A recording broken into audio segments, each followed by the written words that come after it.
Well, good morning, afternoon, wherever it is you are in the world. We are here at Flying with Mike, sitting on the ramp at Pago in the America Samoan Islands. It's a big stopping point with Operation Deep Freeze from military aircraft going from Hawaii down to Christchurch, New Zealand. It's a refuel point, lay overnight, you name it, they do it here. It's also from Honolulu a way to bring people into the South Pacific and then from here distribute or elsewhere. But today's flight, we're going to go from Pago here over to FAA uh, International Airport in Tahiti. It's an interesting name to it. I don't know why, where, or what kind of reasoning, but it's in the city of Papet, if I pronounced it correctly. So, but that's where we're headed. We've got the Zibo 737 lined up. It's in the process of getting ready for boarding. So why don't we get ourselves up in that cockpit and well, before we do, let's do the take a look at it here. Let me kind of bring us in on it a little, and we'll kind of do that proverbial walk around, even though we're not going to come up and really look into anything.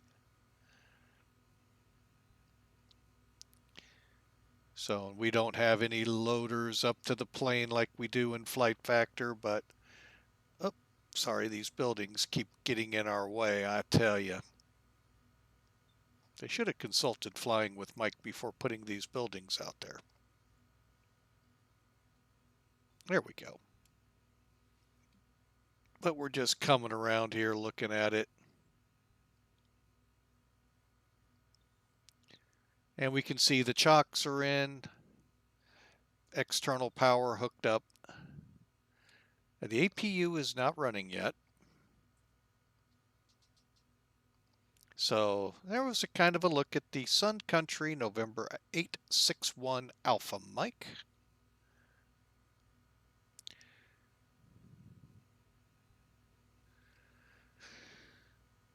All right, so there you go, folks. So let's hop up into that cockpit, shall we? Okay, we do find that we are under power.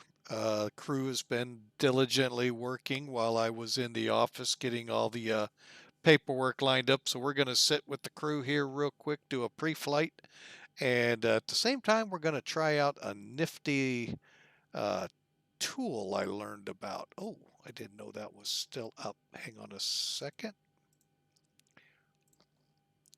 So let me, what I'm done is I've got Sim Toolkit up here. Now, this is no different than what you're used to. However, it's some things I've done on my end that hopefully I'll be able to lessen the amount of sources within each of my scenes that I have set up. It's called nesting. And that's the best I can do for you folks. So, but anyway, let me bring that over here. And if I start echoing or anything like that, please let me know. I think I've got it all under control. Ah, Mr. Drums, welcome. Ah, playing a little hooky from work. Good, glad to hear. Welcome aboard. Hop in. There's a seat back there for you, or take the one next to me. I can make the flight first officer sit in the back. But anyway, here we are. Real quick, let's run through this. It's a simple trip, folks. We're flying over water, so let's take that into account a little bit as we do this. Pago's here, and off the map is Tahiti. So for the loadout, we're going to be putting 149 people on board. A payload will be 30,500 with a zero fuel weight when we're all done and said with loading people and bags. 125,543 people or pounds. For fuel, uh, we're going to uplift 32,919 pounds. So that'll get us, should get us with no trouble over to Tahiti. Okay, now for the cruise, as you can see here under performance, our cruise profile other with a CI 85. CI is your cost index, takes into effect speed, what you want to do with fuel. Do you want to be economical or do you not care and just want to burn the tanks down to get there? It's really the company's call, not you, the pilot. Although the pilot has a little say in what he sets, ultimately you go with what the company wants. It's their plane, not yours. It's your plane. As I always say, do with it as you want. Now our cruise altitude will be 33,000. Looking at the rest of our flight plan, again, we are in a 737. It is the Zibo. Um, Tail number November 861 Alpha Mike. Now here's your cruise. Now we're looking at an air distance of 1,305 feet. I'm sorry, of miles. 1,300 feet. Man, we might just actually be able to walk the end of the runway and be there. Hey, we've made it. No. So, again, 1,305 nautical miles. Average wind 098 at 22. By the way, this information was released. I know the time's up here. It's not showing it. Doggone it. But yeah, the time is there. 15:09. There it is. So roughly a couple hours ago. Let's see. So here's our fuel. Again, we're going to go with 12.2 for our reserve, just to let you know when we get to that point in the FMC. If we have to divert to, and I'm going to try to pronounce this, folks, I never succeed. The alternate for this run is NCRG. And let me see if I can pull it up to where I can read it. Ratonga International in the Cook Islands. Now, as you look at this map, it's gonna, well, this isn't really the best map to look at, but anyway, it's gonna be south and east of our airfield. And actually, let's go ahead and scroll on down just a tad bit further. Here's our distance, 644 miles. We got to pack on some fuel for that, folks. And that's why you see 8,000 pounds, almost, well, 8,700 pounds of fuel because of the hour and 45 minutes it'll take to get there. So plus our 45 minutes, which the FAA requires, that's why we're up so high on a reserve. Folks, that's what happens when you're out in the islands and there ain't many places to land in between. So, and we've also got a contingency of 15 minutes. Ooh, it's a lot, I know, but it's still there nonetheless. All right, so again, 32,919 pounds to be uplifted. Here's the route if we need to go to, let me divert over to here, Rarotonga International in the Cook Islands. And then our route again is down here. It's also in the chat box. And if you need it, just let me know. For those of you wanting to join in. Now, here's our estimated times out, off, on, in. Now, we were scheduling to try to push back at 16:45. That's going to be a tough one to make, so we're going to be late. Just we've already alerted authorities and all of that, but we might make it. It's a scheduled 3-hour, 25-minute run. Probably looking at about 3-hour, 40 minutes with the way the winds are. And again, final breakdown of our passengers and cargo, bringing us up to the numbers we have. Okay, folks, that wraps the pre-flight portion of this up. Let's get ourselves into the cockpit here, and let's light the fires and then kick the tires. That way we get a good hairdo off the engines.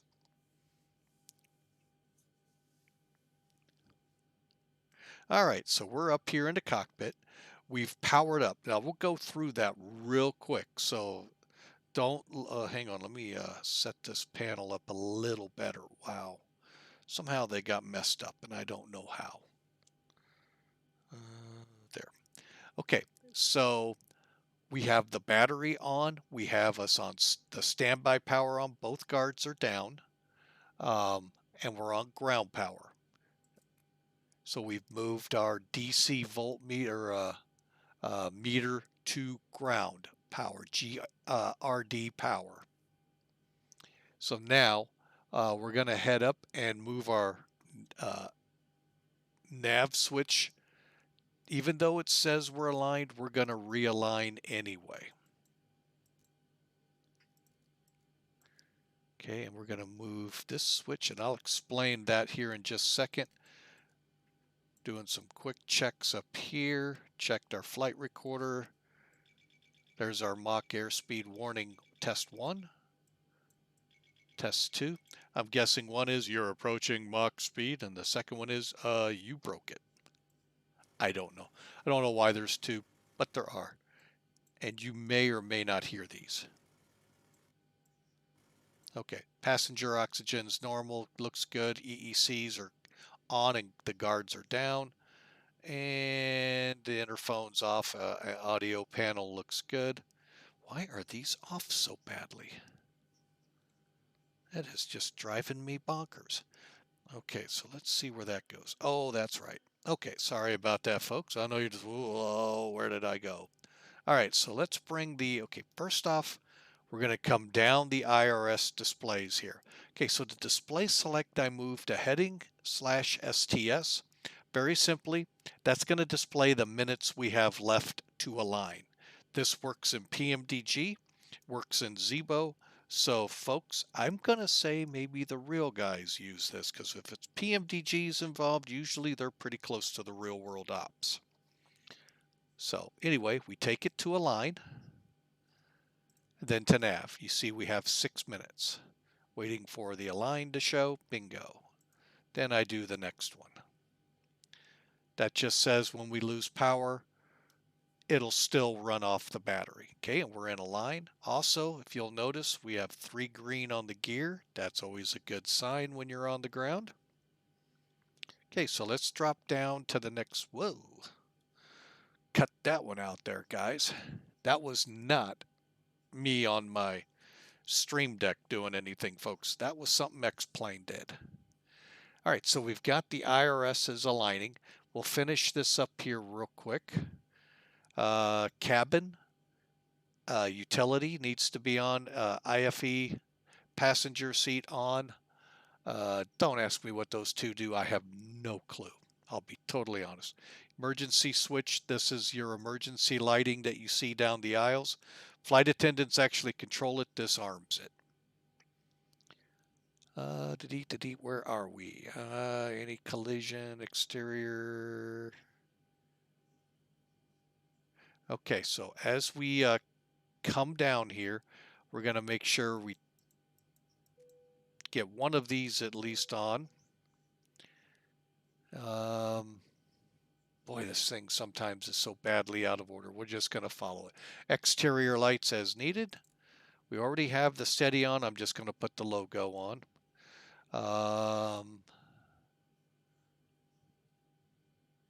Anti-collision lights are off.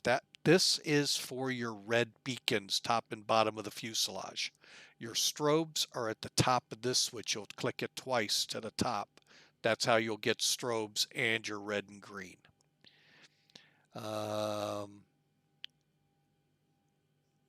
Window heats are on. We want to make sure that the hydraulics, system A, B, electric are off. Trim air is on, and our packs are at auto along with our isolation valve. And that, folks, gets us ready for what we got to do next. First, though, we're going to drop down. Got the correct model. Nav data is up to date. We just updated last week the nav data, so make sure if you've been tardy on that and you want to fly real, get it updated. Oh, sorry about that, folks. Need a little coffee in the veins. All right, so let's get the FMCs. Boy, these really are off.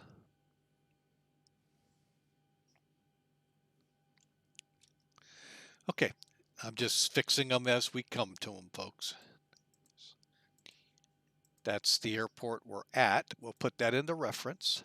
Now for the IRS, what I do is drop down. You'll see two GPSs at work here. Then I find out what today is. It is an odd day. So I'm going to go with the left one. I go with the right on even days. And I do the same thing with ignition and a few other things.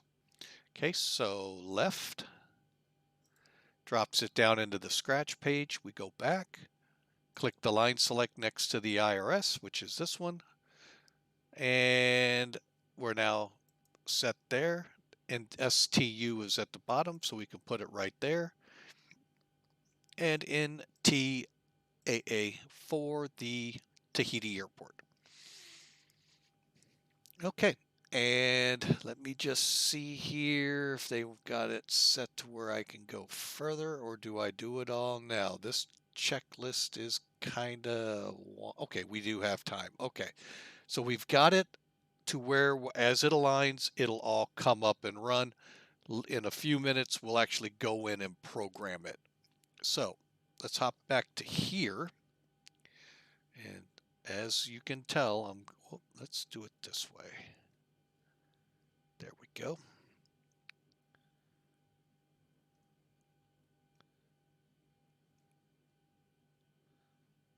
Wow. Okay, just making sure what else I have to fix. Okay.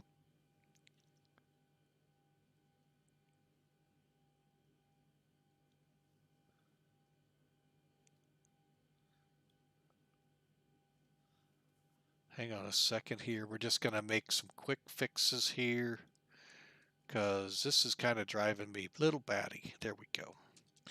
All right.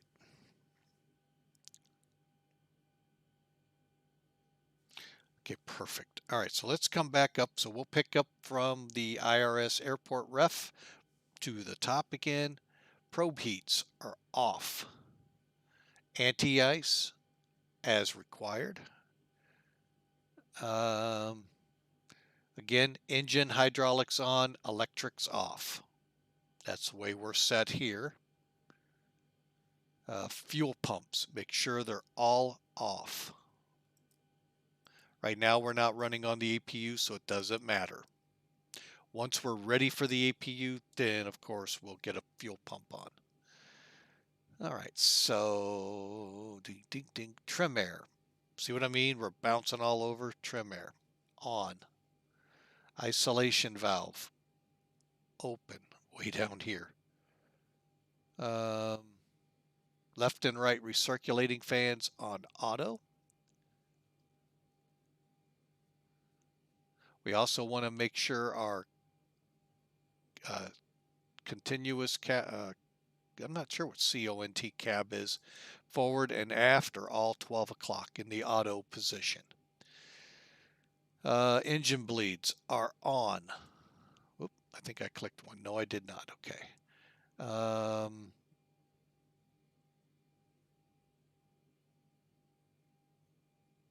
Okay, fuel. We need to get that loading. So to do that, we'll come over to the tablet.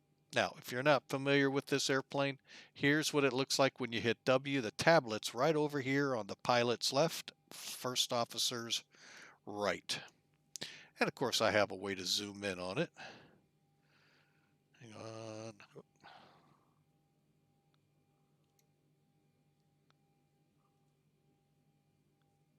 Yep, it too was messed up. All right, so what I've done, I've got our payload loaded up. I've got to, what was delaying the stream was I was trying to figure out where the 180 passengers load, can be put in here.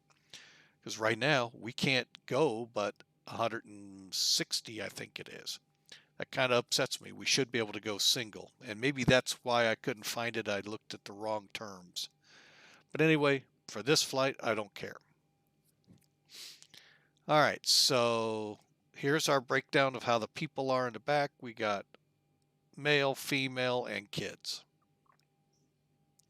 And then to bring it up to 30,500, we manipulate the cargo both in my flight planning and in here. Okay, then we come back.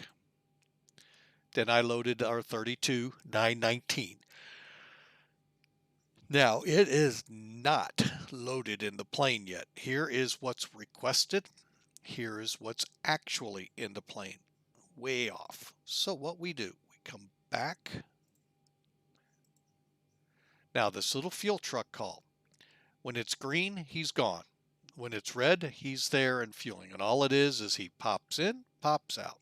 No driving, no nothing like some of the aircraft we fly. So let's get him fueling. And you know me, I'm going to want to look outside, and there's the fuel truck giving us some go-go juice. A lot of go-go juice. Okay, and while he's doing that, we're going to continue on. Okay, so cruise and landing altitudes need to be set. So we're going to 33. We'll re-verify 33. Let me make sure. Yeah, we're good. Okay. And landing altitude.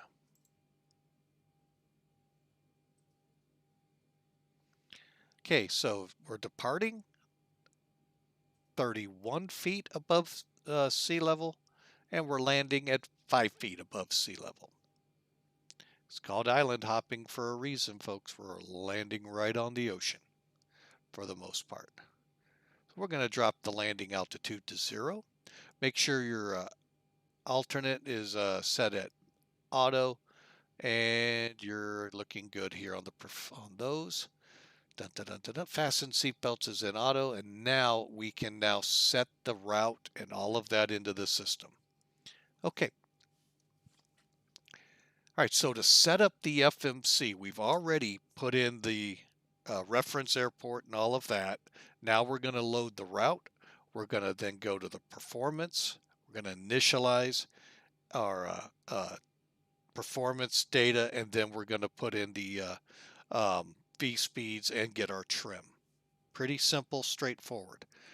Flying for Millennium Aviation today. So we'll use my Mac 0, whoop, I missed the 0 again, 0572. Call sign. Next up will be, all right, so for this run, we need to go to GUTEL.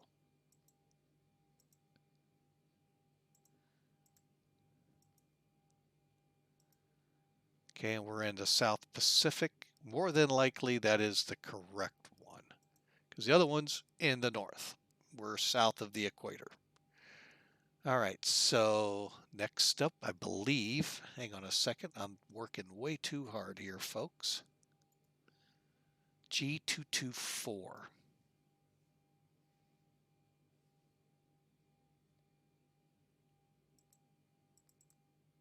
Now, here's where Boeing and Airbus differ. Airbus makes it a little more complicated to put airways in. Boeing keeps it simple.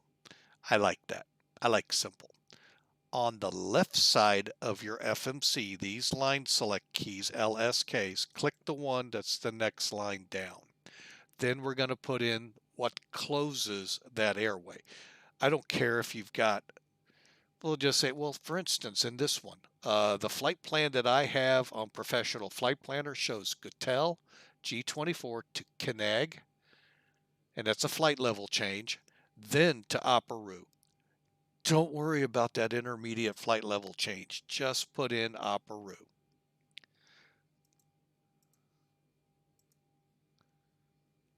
Where am I at? Oh, there I am. Or O Peru, however you want to say it. That's it, folks. Oh, we got one more. Sorry. ID. Technically, we don't have to put this in there because it is part of the star that we're going to be using in. Why not, though? It may prevent a discontinuity, which they're simple to get rid of anyway, but hey. That's it, folks, for this flight. Kind of hard to believe, a 3.5-hour flight. And there's 3 fixes. All right, there's about 9 altogether, but you get my point here. Activate, execute. Now what I'm going to do is come over here and click progress. 1,234 miles. Now mind you, this is without runways and without that star. And as long as we come up, hang on a second. Let me, okay, where are you? There's where you're hiding. Let's bring Sim Toolkit back over.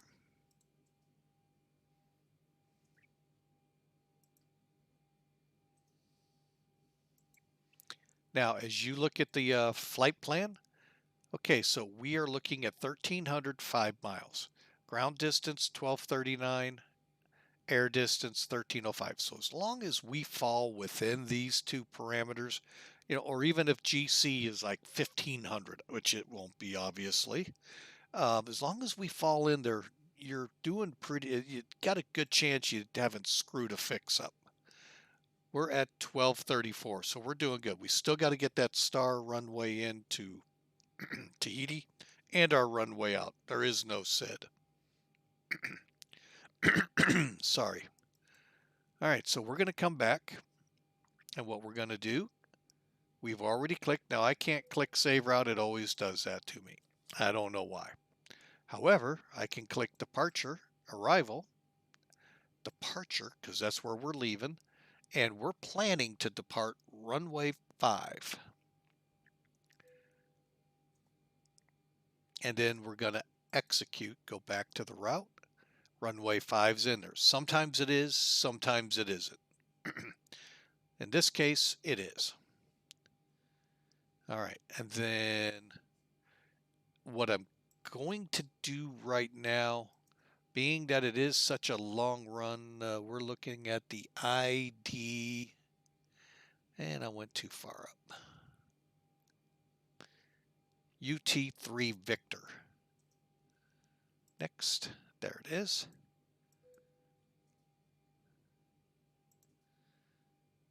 Interesting. Now, these are the ILSs we're going to be more than likely dialing in to get us on final. So we'll deal with those once we're in here. Folks, we got 1,200 miles. We've got to find something to do in the 1,200 miles. All right, so back to legs. Now, one thing you can do here, the only difference between this one and PMDG, you can't pop windows out. So what I'm going to do, let's go to plan. I know you guys are just itching to catch something wrong with it. And we're going to drop down. And basically, we're going to step through our plan. Okay, so there's our first fix, which is about right. It's 100 miles out. Then we're just going to step through. And nothing should look drastically out of the way. There's our final fix. And there's our arrival into it. You can see we go straight in to our initial fix for the ILS and then on into the runway. Okay, which we haven't programmed. So back to route and back to map. Okay, so everything lines up there. Let's go back down to the FMCs. I'm going to move. Can I? Yes. So we can get a little bit more.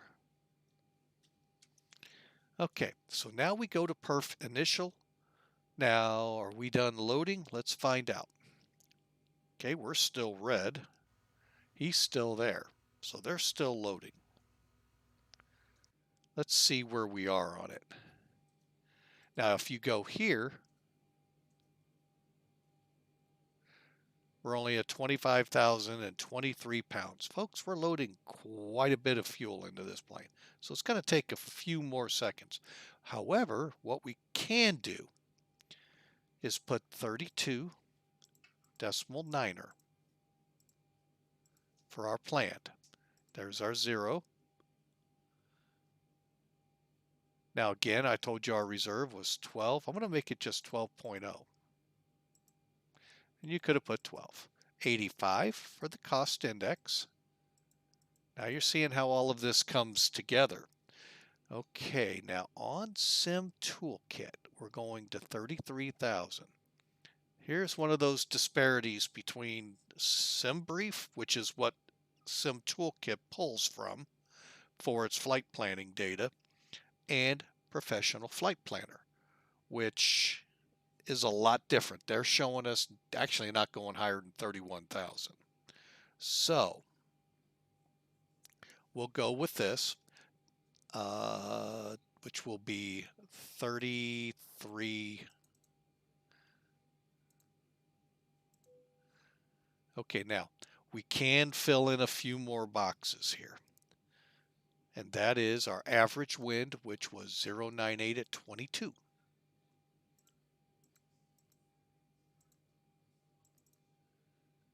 Okay. And then if you know this data, folks, put it in. Transition level, though, we're going to have to pull that from NavGraph, which I have to sign in.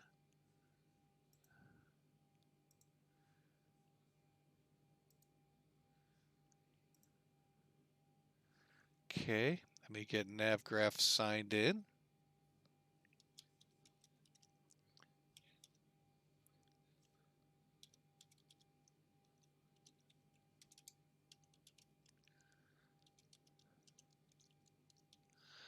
Okay. All right, so we're loaded up. So let's see.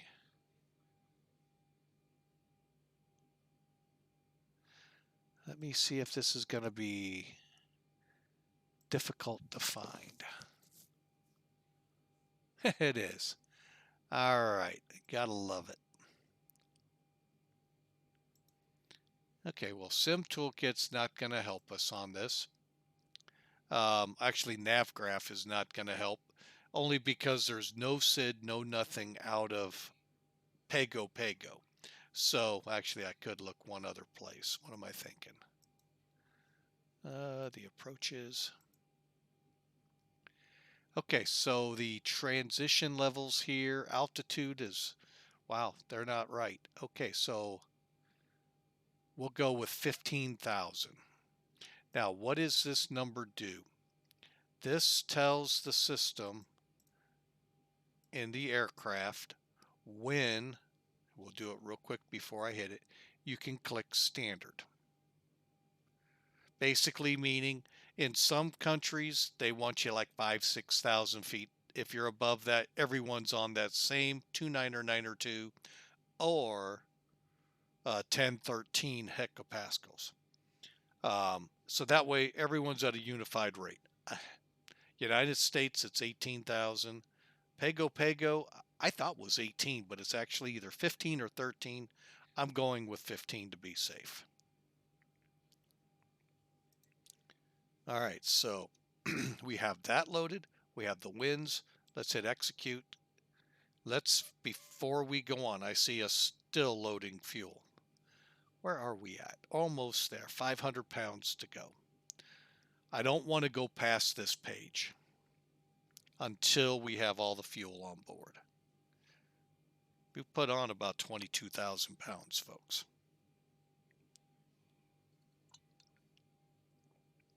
Okay. First thing you probably notice, the actual went away because it's now the same here. Now if we click back, whoop, fuel truck screen, And I'm just going to start the process of the service crews in the back loading. Okay. Now we're going to go outside, and the fuel truck's gone. He doesn't drive away, like I said, it just disappears. So we're back into the cockpit. Now we can come down. Now I'm comfortable moving on to the N1 limits. This one's also tricky to do without a good top cat program. Takeoff, landing, performance. I forget what all of top cat stands for. But basically it's your takeoff data. And in this case, my top cat program also does landing. So all I'm going to do is, okay, we got everything loaded properly. We're going to go to the TLR page. We're going off runway 5. We're landing runway 4. We're going to do a weather update. And again, pretty sure it's what we got. I'll go ahead and send you all a weather update.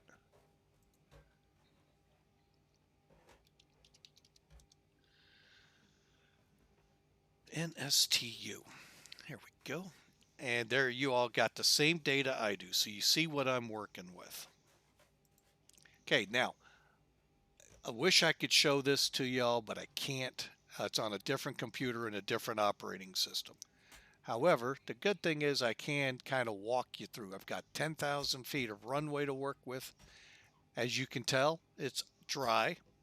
Not like some organizations. I can actually stick my head out and go, hey, look, it's dry. But anyway, the wind is calm. Temperature is 26 degrees Celsius. That's going to be up in the 80s. I'll find out here. I've actually got a cheat sheet with that on it. Celsius. Actually, right about 80 degrees. In the upper 70s to 80 degrees. All right. So, and then we're going to obviously have the air conditioning on and the anti-ice. I really don't think we need anti-ice at 26 degrees. But you know, hey, some people might. We're not going to be using 8. We're not going to be using 2, 3, or 6. So let's go to ACARS. And what it's doing is it's sending this off, and I'm getting some information, just like the real plane does, folks. They put in all of their load data, then they hit it to send, and then this company reviews it, processes it, boom, back. And that's what they get in a printout sheet telling them the same thing. Okay, and in this case, let's see here. They're going to want us to do a D-rate takeoff to a select temperature of 30 degrees, flaps 1, and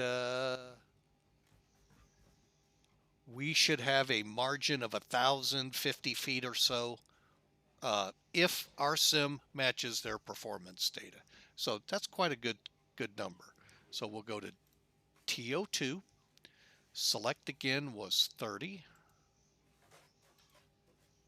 All right, and the climb 1, climb 2, that pretty much is going to be climb limited. That's all I got here. So let's go with climb 1 for now. It should wash out at either 13 or 20,000. Basically, when you're in your numbers on your fans reach what you would need just for climb. And as you get higher, they get closer and closer, and then it just seamlessly transitions over. I may make it sound like it poof goes up the way I fly. You'll see what I mean as we get into the climb. Okay, so that's going to give us a V1 of 152, rotating at 154, 158 for climb out. So bear with me a second here.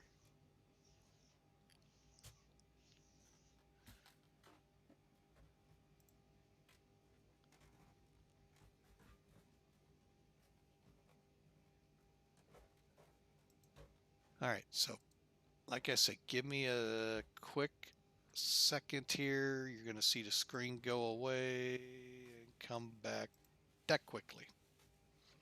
My apologies for that.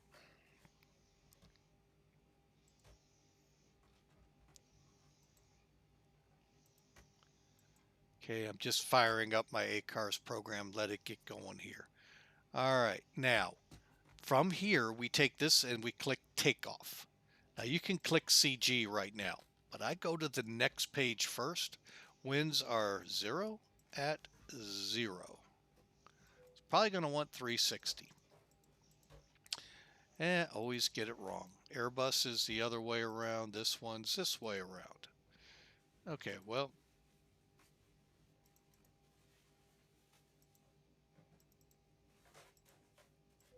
okay, so it's not going to take it. Not going to worry about it. Runway heading, however, that I can fill in.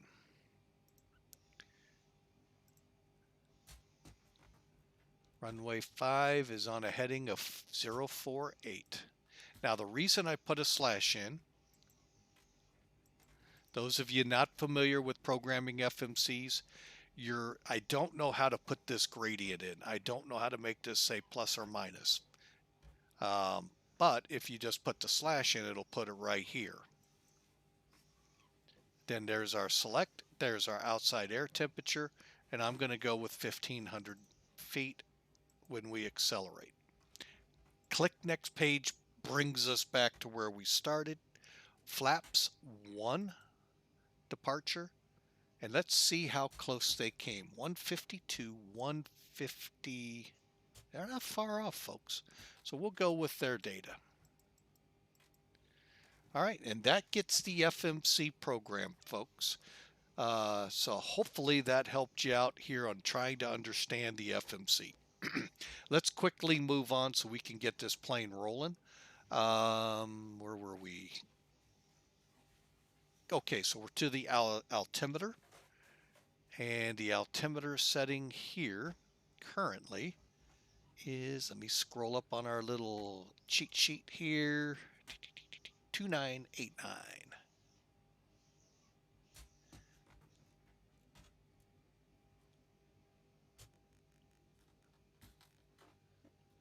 And it's set up to copy over here. Thank goodness. Because the next step will be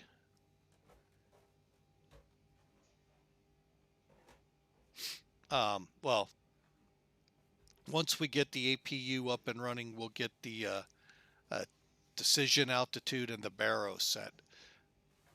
On the 7.4, I've got to do it on both sides. On this plane, only one.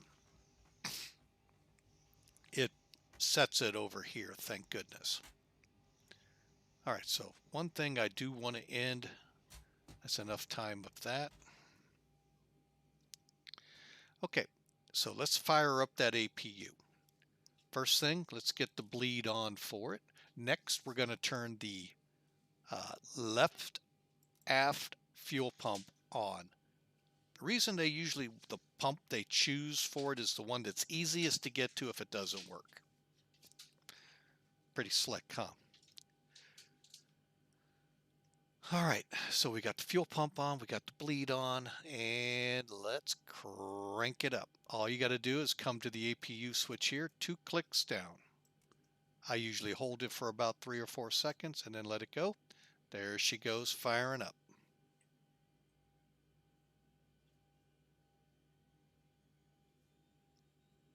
I've had some checklists say you got to turn the anti-collision lights on. Not for the APU, folks. Engines, that's a suggested item, just so you let everybody know, hey, the engines are on. When you have the battery or external power on both, it's, courtesy to have your nav lights on. Okay, and we're just waiting now for the APU to come down. There's our blue gen lights are available. 1, 2, make sure you do each one. That way now you're off external power, which that won't unstop light. Will not, let's try that again.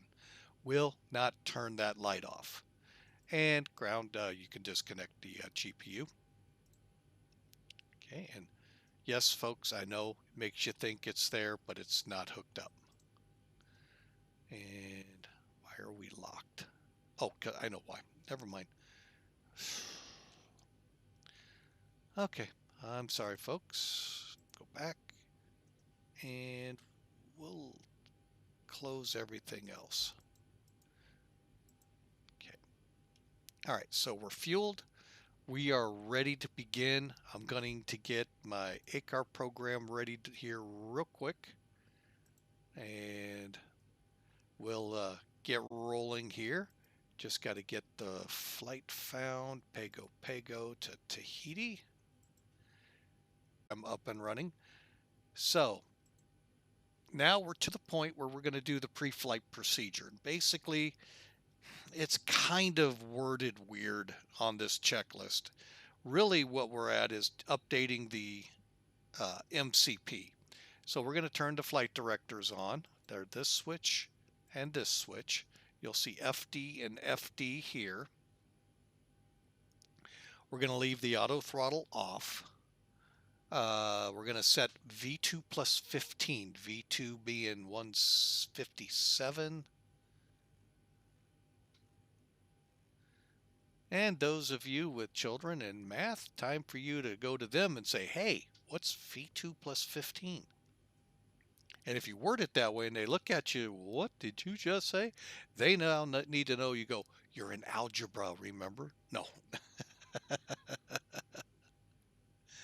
All right, so plus 15 is going to put us 172.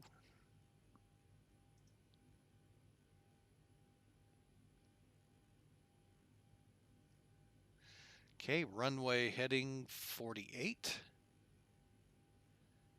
And we can do it this way. Gets us there quicker. We're going to go all the way up to 33.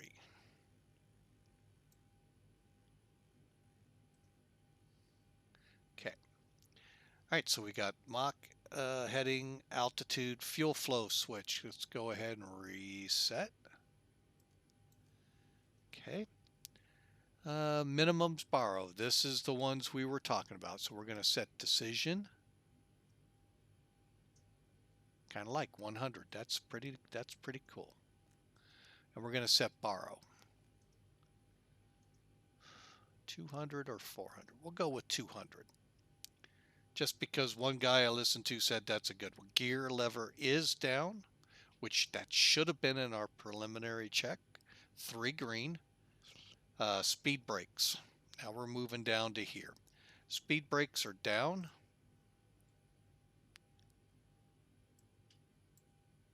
Okay, flaps are 0 and 0. Thrust levers are at idle. And looking a little below the thrust levers, the engine start levers are at cutoff. Parking brakes set and the red lights illuminated. Yaw dampers, we're going to hold right here. Let's go a little further down. We're going to test our fire panel here. So test will bring those lights on. The other way, you can see and hear the bells. 1, 2. And testing to cargo. Make sure we have the lights indicated. In COM 1 is 122.8, which is VATSIM's Unicom. 122.95 is a backup for it. And then I have the emergency, what do I want to call this? The guard channel. All right, so let's go up to here again and then up to here. Yaw dampers on. We're on APU. Doggone it. There we go. All right. Now we can actually start boarding people onto the plane.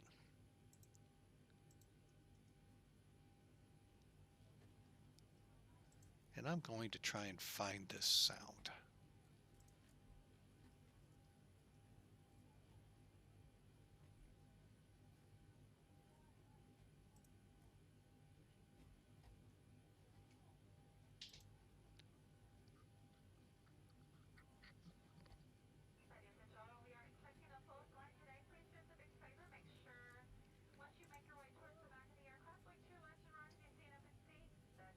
And I'm just looking.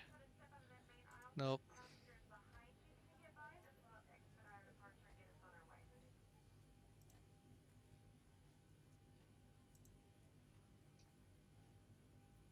Oh well. All right, so passengers are boarding. So we're basically waiting for the flight attendant to tell me everybody's on board. There she was. I trying to figure out how to turn that up.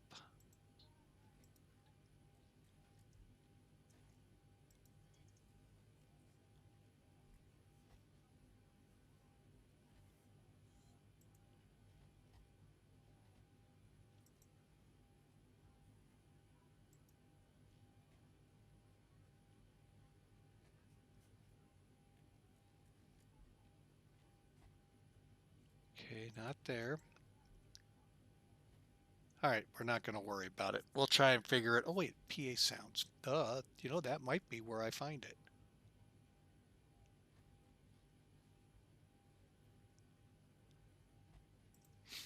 All right, anyway, we're not going to worry about it, but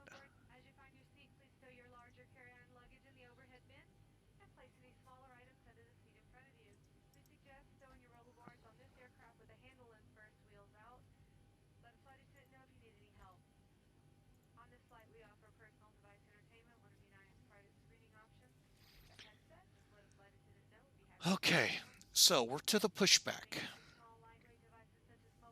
So I got one step we need to do here, and that's to bring Sim Toolkit back over. And we're going to file our flight plan.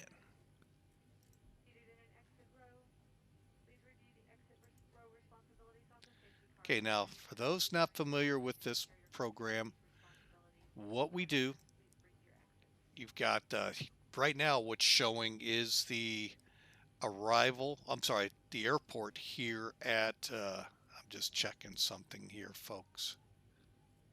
There it is. Wow, that's even running behind. Interesting. Okay, so we're at this part of the gate. We're going to come out, come down taxiway alpha, back taxi. So we have the entire runway for takeoff.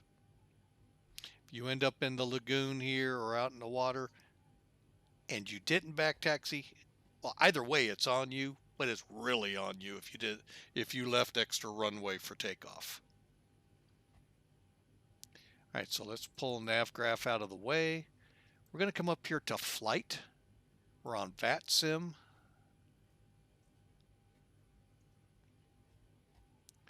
Here's, you're not seeing this part, but we're just filing it real quick.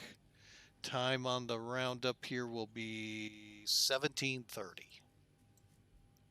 So we're getting out about 45 minutes late, folks. All right, flight plan looks good otherwise. Punch it into the system. All right, let's get Sim Toolkit out of the way. Like I said, there is no departure brief of any sort here. We have um, just basically take off and turn for our initial fix while climbing. So, all right, so let's hop up here. And now we're going to bring up connect.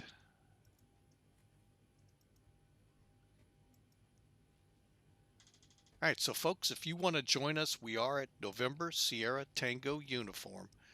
We're sitting, I believe it's in Gate A on X-Plane, but as you can tell, I'll get us a little better look. We're connected. And 19.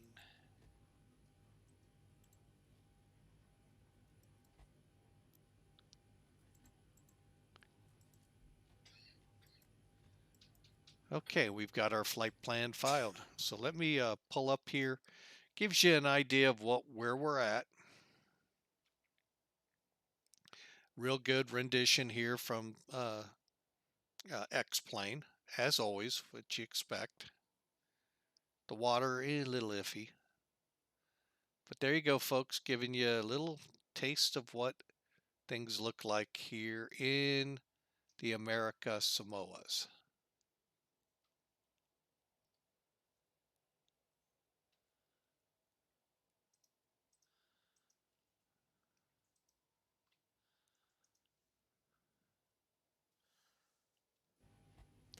All right, so get your, you've got about 15 minutes and we'll be rolling out of here. All right, so pushback checklist.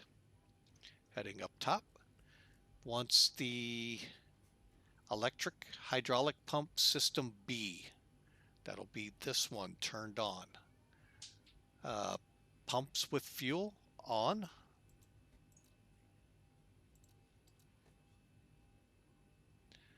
Okay, and we know the center tank's loaded for bear. Anti-collision light on. And we're going to call for the pushback.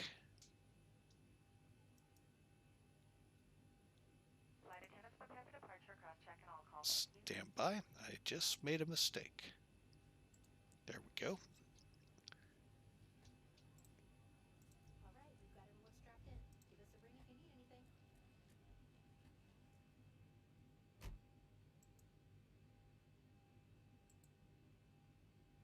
Okay, I'm going to take a look outside. Everything, we're set and ready to go. We actually don't need to be pushed back, to be totally honest with you. Matter of fact, we're not going to. So, let's get that other hydraulic pump on. We're going for engine start, folks. Okay, left and right packs. Okay, folks, these are two critical steps to making sure your engines will start. First, turn those packs off. Secondly, make sure you've got fuel pumps on. Those two things, the big one that people forget is the packs. Make sure they're turned off in order to get started. Okay, so what we're going to do is actually switch views. We're going to now turn that on. Now I'm going to start number 2 first. Go to ground. And I'm going to kind of zoom in so you can kind of watch this. Now once we reach on N2 17%, we can put in the fuel. I'm waiting to see something here. Okay, there we go.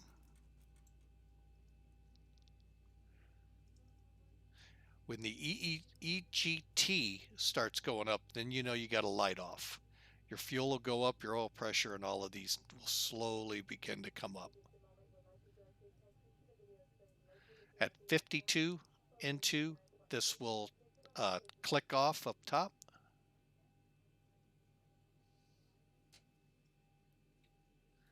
And you'll go dark, and technically you could start your engines. Number 1. Okay, I like to make sure everything's stable, and basically we repeat the process, folks. So on engine 1, go to ground, and we're watching. Now 1.2 equals about 23 to 25 down here, so we're fine if we wait for that.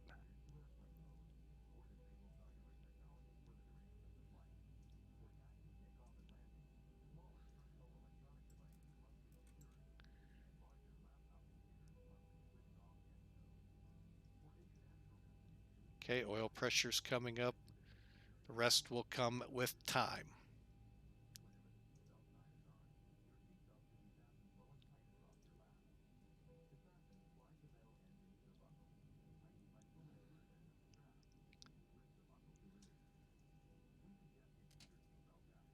All right, so we got a good start. We'll just let the engine stabilize here.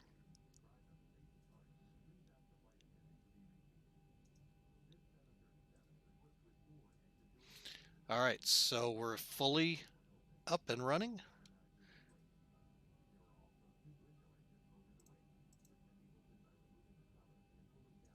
Yeah, I'm gonna be mean.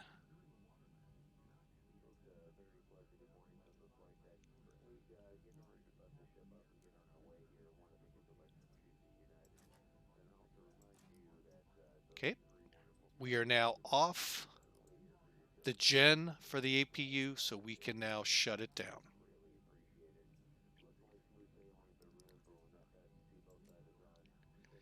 All right, folks, and there you go. Engine starts just about one more step left. Those packs we turned off, let's turn them on.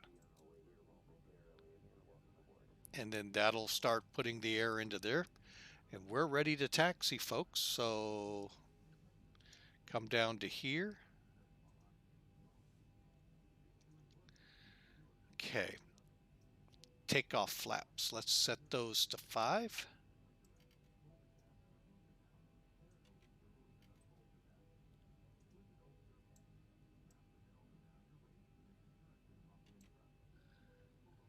And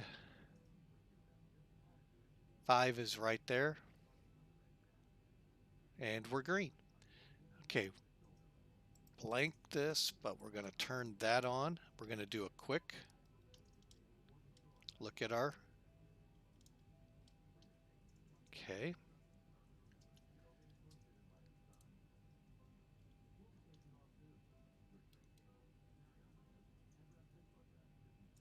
Okay, flight controls are good.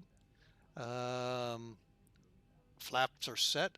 Taxi lights, auto brake to reject takeoff. And folks, we are ready to taxi. And what I'm going to do is start our timers.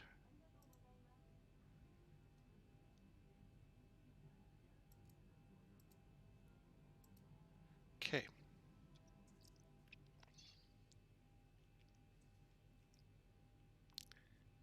Let's just kind of. Okay, so that's before takeoff. All right. One thing we did not set yet is our trim, and that's showing 6.0. See if I get a better look at that.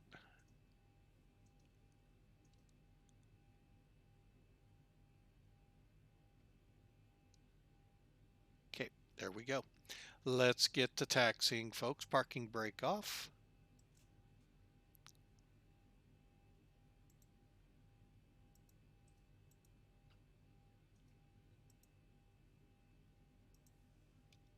Here we go. Wait a minute. Something's not set right. Hang on.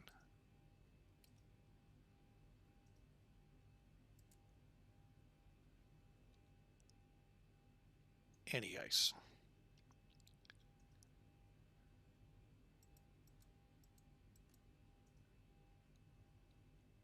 There we go.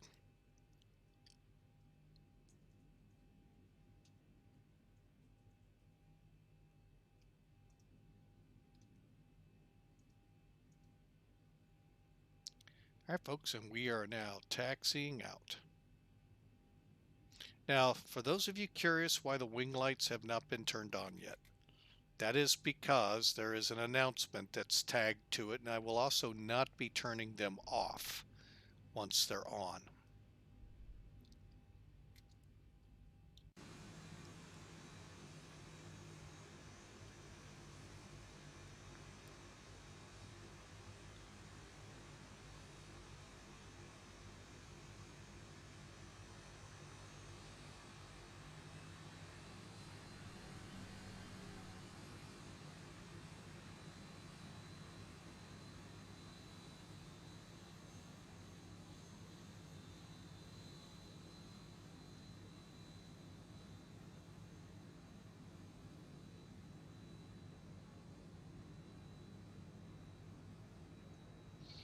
All right, folks, we are on our way out. Now, runway 5 here is pretty much way down there. Let me zoom out for you. Runway 5 starts right there. You'll enter it here and back taxi to turn around.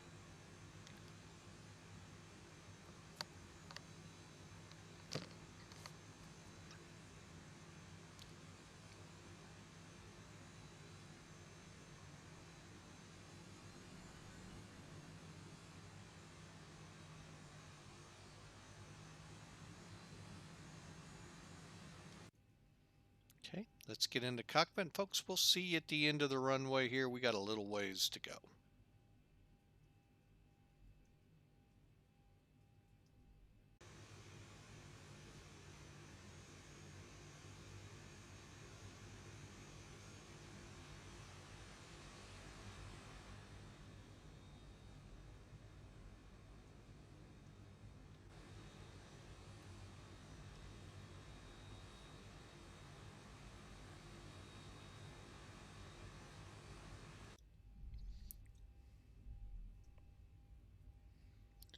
Okay, folks, we're back with you. We're almost to the end of the main use of the runway. We're going to go ahead and run the before takeoff checks here real quick. Engine start select stirs. Those are right up here. Make sure they're in continuous. It's one click to the right. Now I'm going to arm my throttles. As soon as I get straightened up here and make sure we're pretty straight down. Runway turn-off lights will leave on. Position lights are set. AT-CT. Get the transponder basically to on.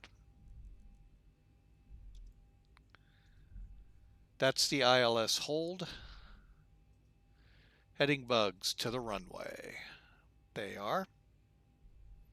And we can turn VNAV and LNAV on. There's VNAV. Okay, we can't get that one. Sometimes we can, sometimes we can't. That prompts me though to always take a look. Nothing out of the ordinary. Okay.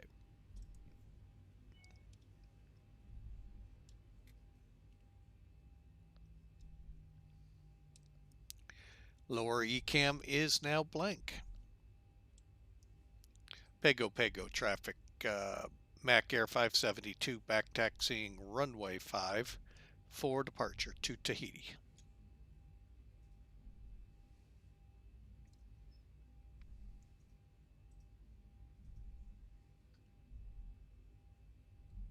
Okay, lights on.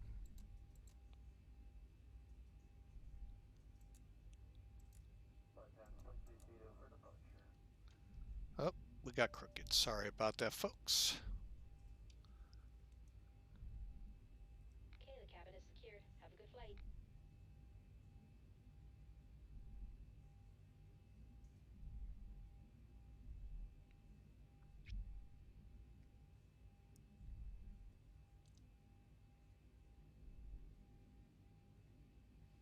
Okay, so we are ready for takeoff, folks.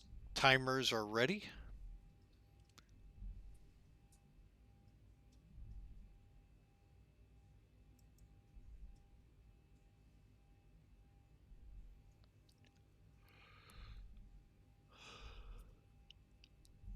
The only deviation from the checklist that I have here, folks, that I found on uh, xplane.org, I don't take the throttles to 40%. And I'll explain here in a second. You'll actually see why. I don't know if this is real world practice or just this guy being very lazy.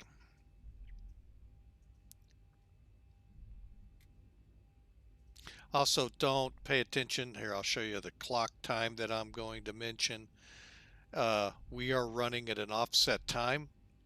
Folks, it's dark right now in Samoa, so I wanted to fly in the daylight.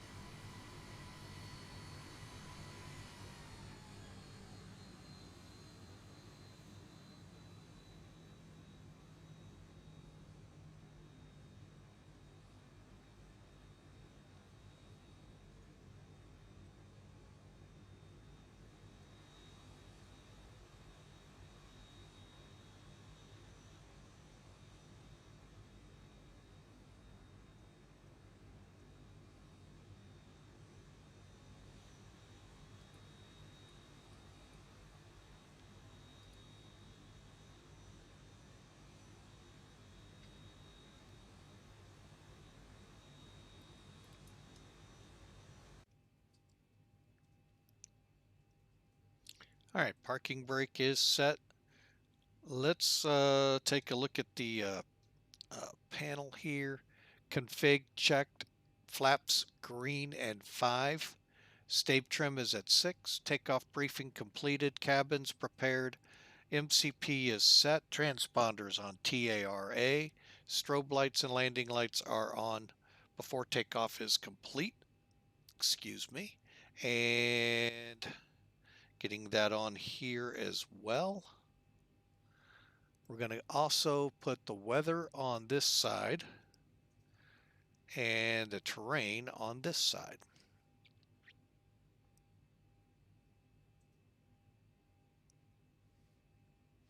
All right, so the procedure that the checklist calls for, we run up to 40%. Now 40% is not bad. It's up and down straight here. I go to 60 so the needles line up this way. That's the only difference. But I can follow the checklist just as easy. Parking brake off. Let me get the light. Oh, there we go. See how I mean, folks? Every time you click that, it says that. All right, here we go. Okay, the cabin is secured. Have a good flight. And don't forget to set a toga button.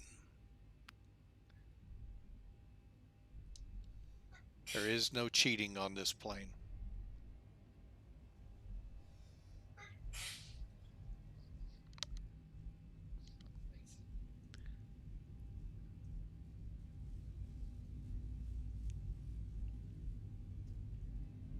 V1, rotate. Oh, I didn't V2, set my V speeds. 80 knots. Disregard that that you just heard. Going, why am I getting to V1 so quick?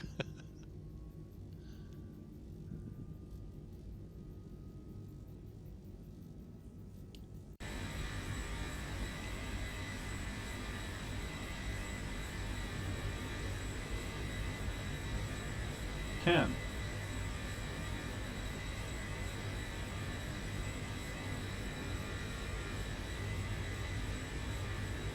Gear up.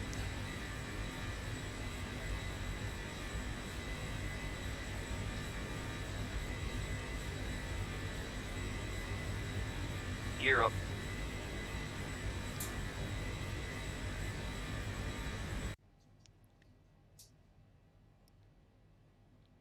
Oh, I thought I had my AT on. Dadgummit. That's why we had troubles. 1000. Okay.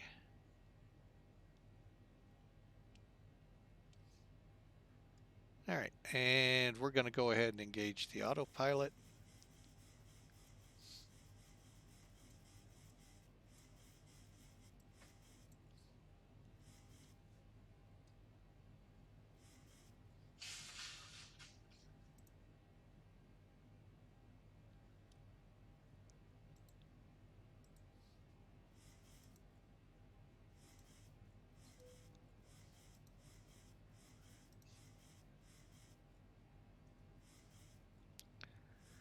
Okay, we're going to roll. Let's get some flaps up. Okay, let's do an after takeoff check here.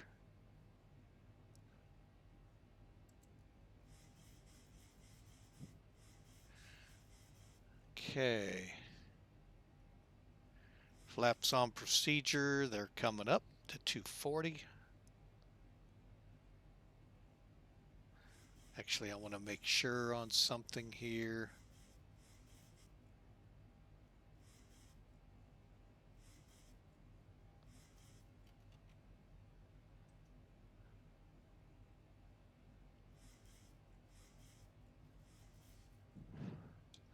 All right, we're not going to mess with it.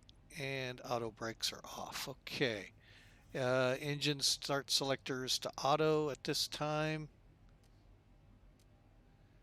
Altimeter setting. The lights will go off at 10,000 and settings to 15,000 for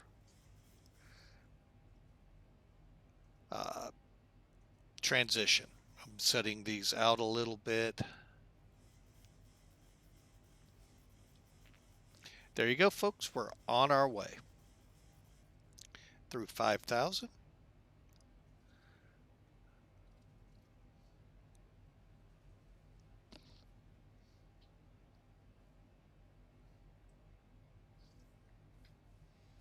And if you want to have some fun, folks, feel free to put in a prediction for what the landing will be like when we get to Tahiti in about 3 hours. It's very simple. It's the asterisk, or I'm sorry, the exclamation mark, predict, space, minus, and whatever number you want to put in there.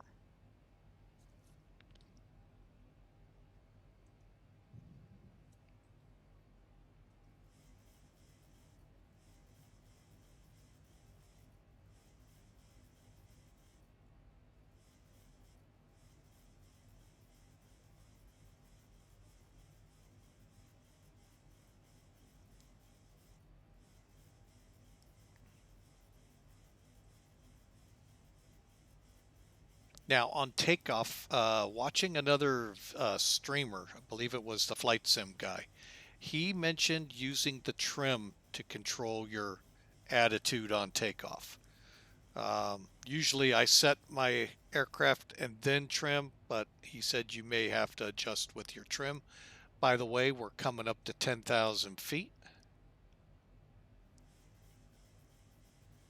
Close enough. Oh, there's the announcement. Lights off.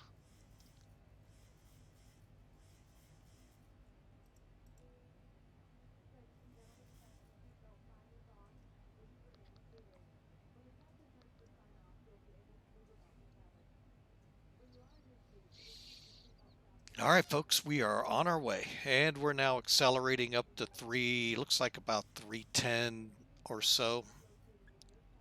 Flaps are up, auto brakes off, auto throttle on. We are on our way, folks. Hope you enjoy the run. Right now, I'm going to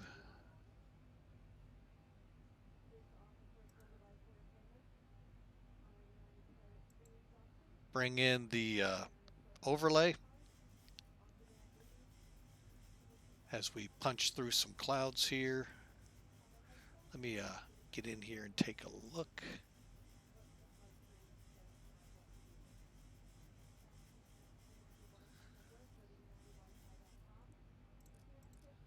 For safety, we'll turn the engine ice on.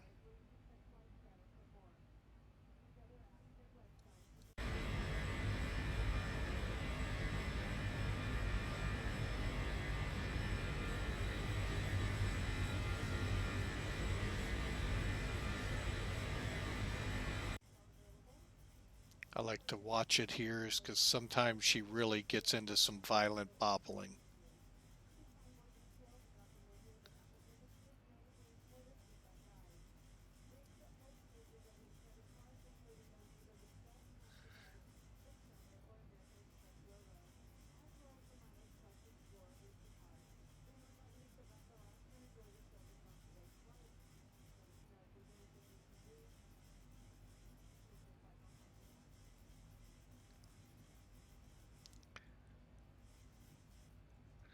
Okay, and we'll run the one here. Air conditioning set, engine start levers are back to auto. Landing gears up and off, auto brakes are off, flaps are up, and altimeter's set.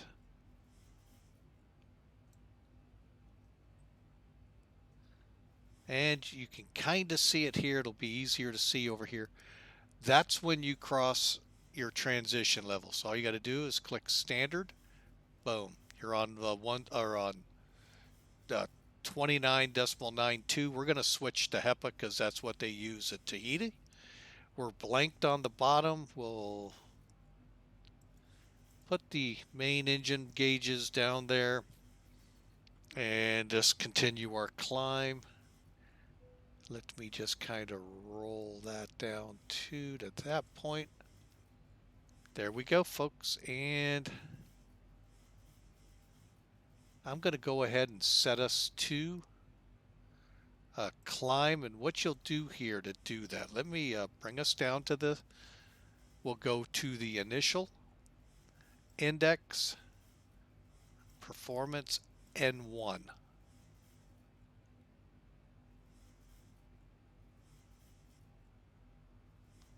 What are we showing? Oh, it did already. Cool. My bad. Don't have to. I used to have to do that all the time. All right, but anyway, that's where you would go down. It automatically did it. That's what it would do in the real plane. So,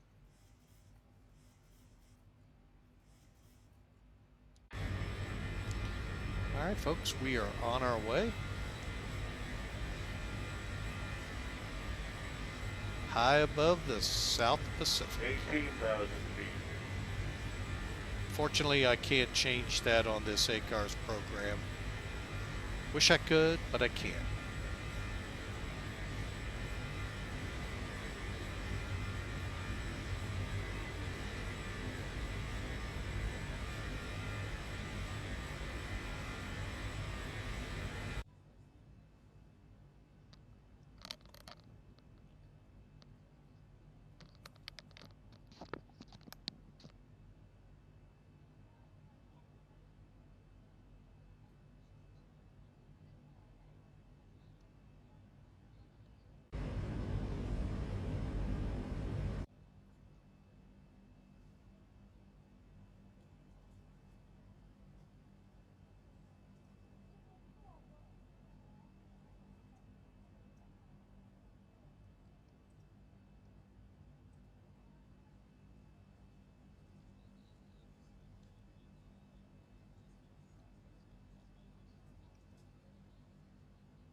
All right, there we go, folks. And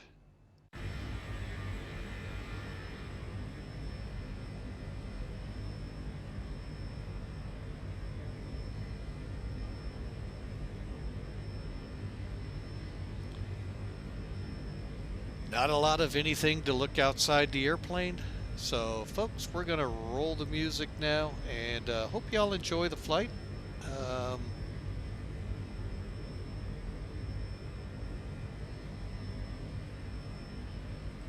Just kind of refreshing some screens here.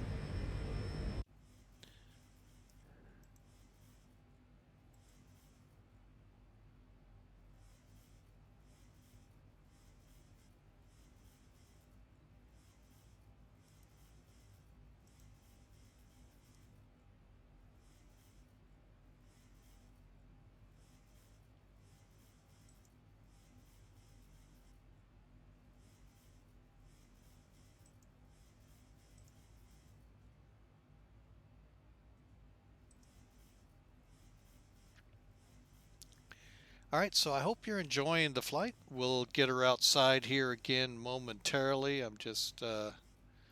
just realized I had my uh, laptop set to a page I'm not normally set up on for these flights.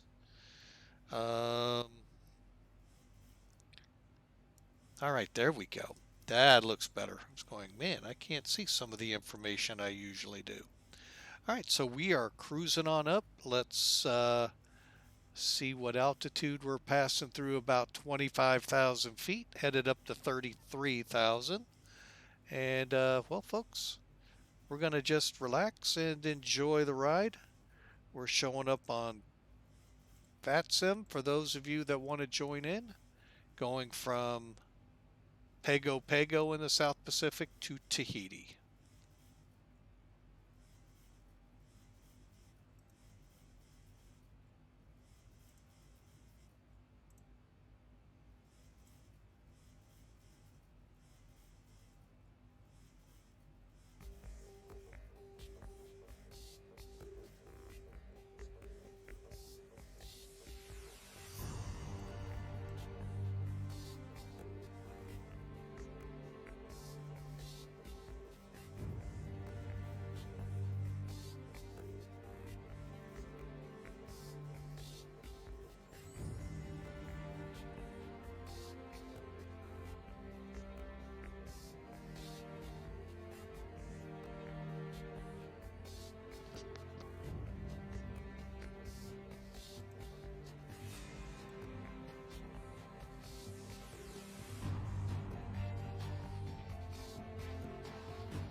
Okay, folks. Well, we're back now.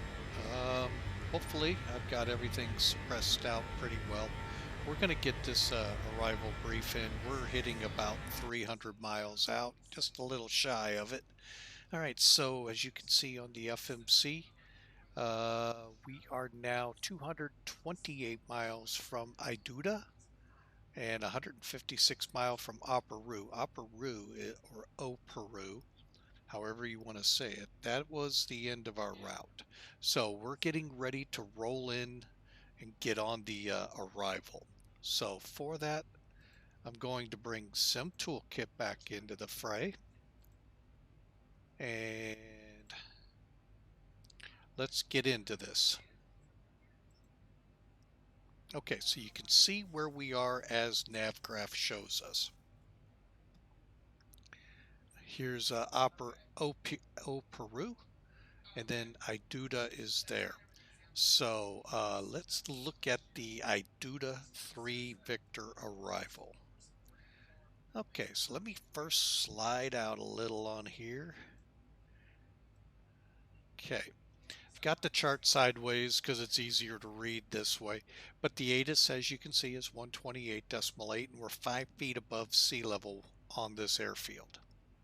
Okay, the transition altitude is 9,000. We'll double check that when we come back to the FMC.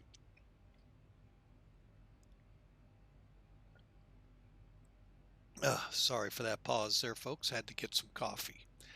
All right, so you can see our entry points to the area here. Iduda is the one we're coming in, and we're going to be heading to a initial fix of OVINI. And that'll take about 47.5 miles to execute is what I'm guessing that means. The only directions we have here, folks, we're going to go Operu to IDUTA.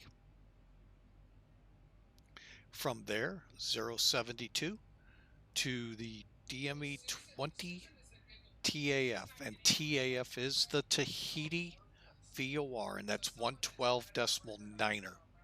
Okay, so that's a 20 mile-ish like arc we're going to be flying. 18 is actually what it's showing. Okay, from there, we have to go to an intermediate fix. It'll be 239 radial. We'll cross at or above 5,000, descend to at or above 3,000. So from this point, we begin our descent for the arrival. Well, let me revise that. We continue the descent. So up until that point, we have instructions basically to descend to at or above 5,000. From that point, at or above 3,000. Okay. Once we hit radial 225 off TAF, we have to slow to 220. We'll round the bend to Ovini. At Ovini, we'll be at 200, 3,000 to 5,000. And then from there in, it doesn't give us the DME, but it looks like 7 plus 6, so we're about 13 out. So we'll be pretty close to 4 to 5,000 if we're still descending. By DME 6, oh, it is DME 13, we need to be, okay, none of that makes sense. At or above 6,000 feet. No, we're pretty close to landing. So, all right. So anyway, there you go, folks, with the star. Now let's get into the ILS approach. We're going to fly the ILS, but I'm going to be hoping that the weather reports we got to start with will be accurate and that we will be flying in no significant weather so we can fly it in. Okay, so across the top you see our frequencies. Again, we are on VATSIM. The localizer here is Papa Tango, and the frequency is 109.9, and the inbound fix is 41041.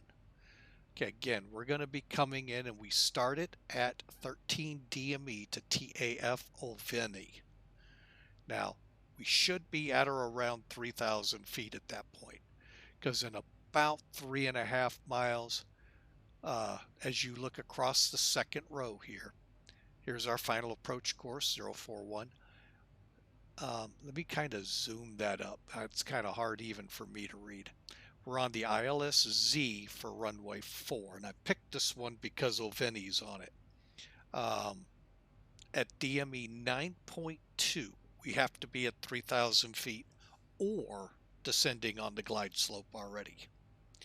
The decision altitude or height is 255 MSL for the altitude.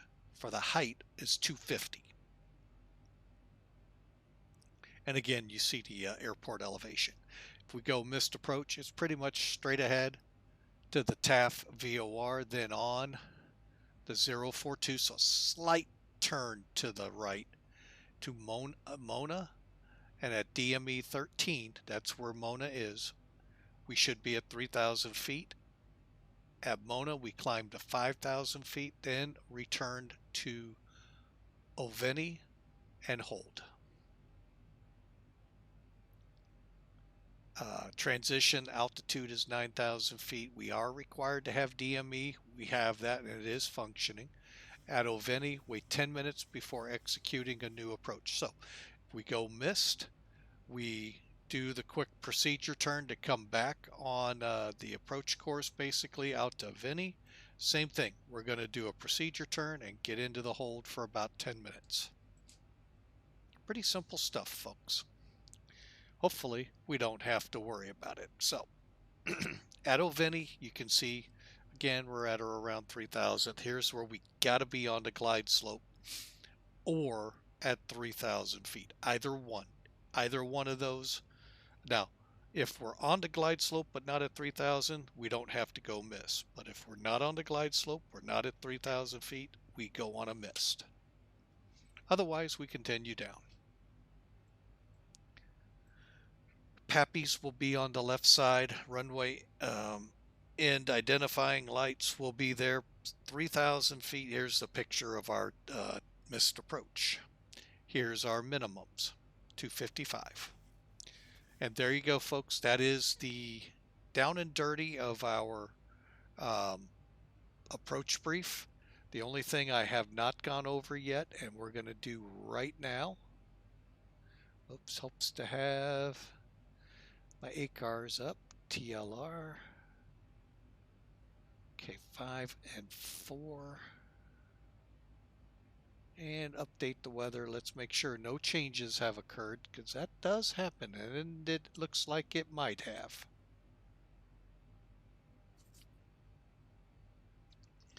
All right, let me just take a look here.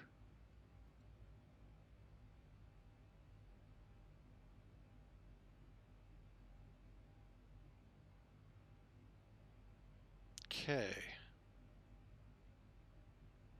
Because right now the winds have changed. Let me pull that up for you in the chat box. Be watching for it.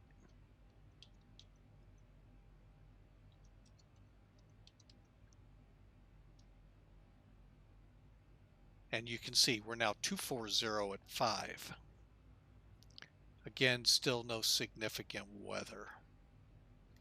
What I think I'm going to do, well, let me take a look at what kind of an approach we now have to shoot.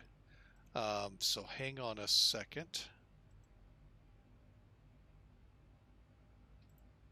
And we're going to be doing this together here, folks.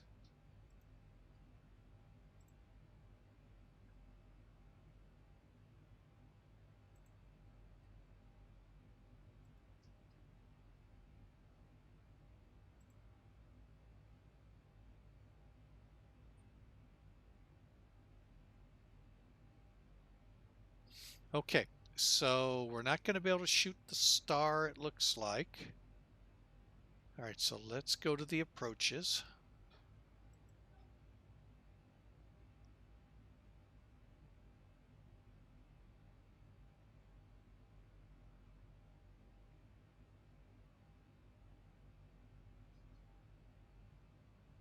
So I think what we're going to do from our fix, what was it called? Iduni. We're going to head to Salute and we're going to shoot the RNIP approach. So pretty simple for that. You can see real quick here, we haven't put anything. That's why we hold off sometimes, especially when you've got more than an hour or two of flight time. Because it was nighttime there, now it's daytime, and guess what's happened? The winds switched. Either they weren't reporting, or if they were, they weren't very accurate because they may not have any flights. Okay, so last weather update, ACARS landing data. So we're switching over to 2.2.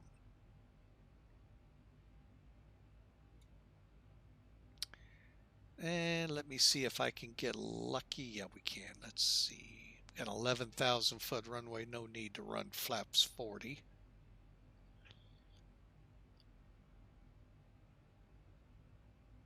Okay.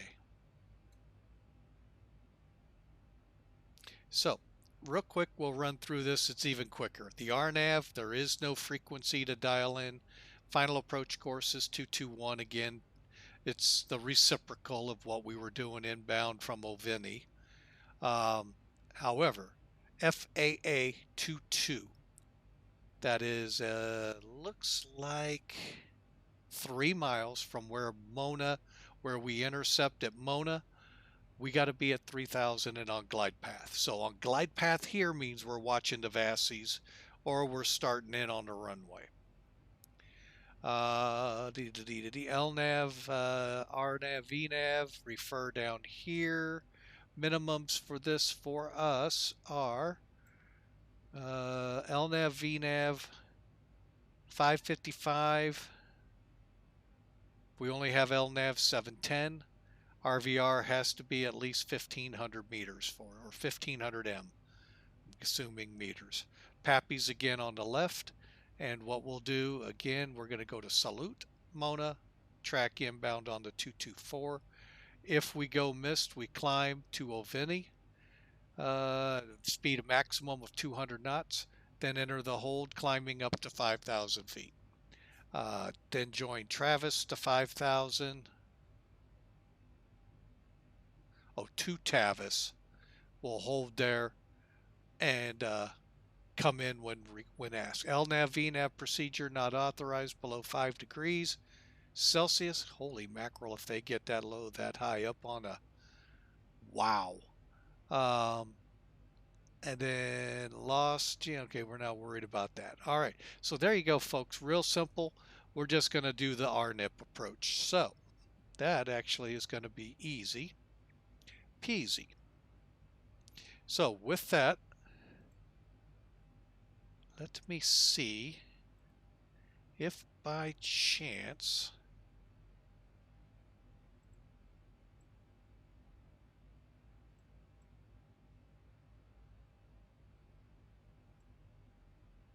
what I'm hoping to do here, folks, you'll see here in a second, is to be able to have both up at the same time. So let me cut that over and it looks like it should. So we're going to do a quick go to departure, select arrival, next page. Oh, we have to deactivate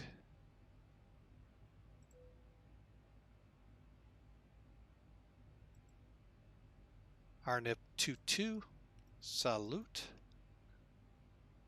execute. Looking at the legs page, IDUTA, direct salute, execute. Hopefully you're seeing this. If not, we'll pull some brief away. Let me just slide over a little more. Looking at one page, I don't know if you're seeing it or not. Let's try this. One more time.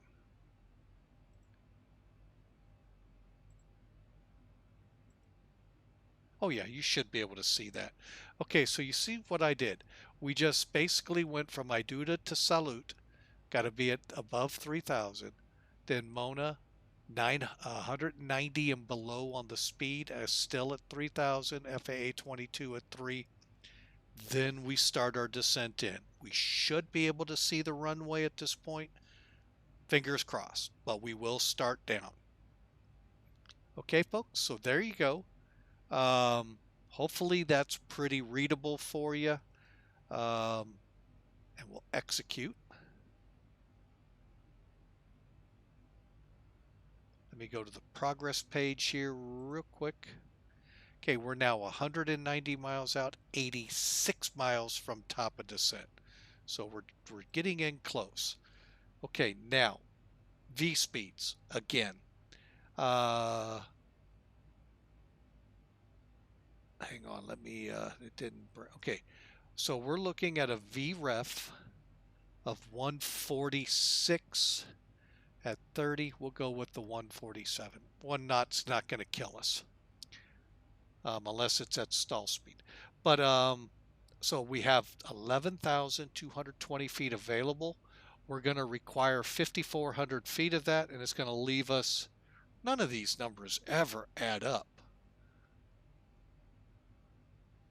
Oh, we'll have a margin, there we go, of, well, even that doesn't, 8,000 feet. That's, folks, in my book, well over 11,000 feet of runway. So I don't know how they do the figurings here.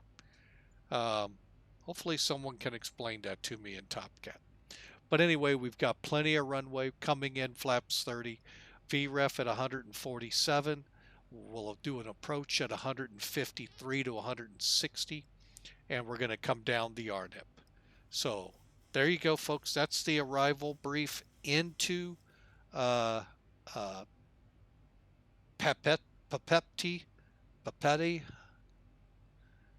FAA AAA.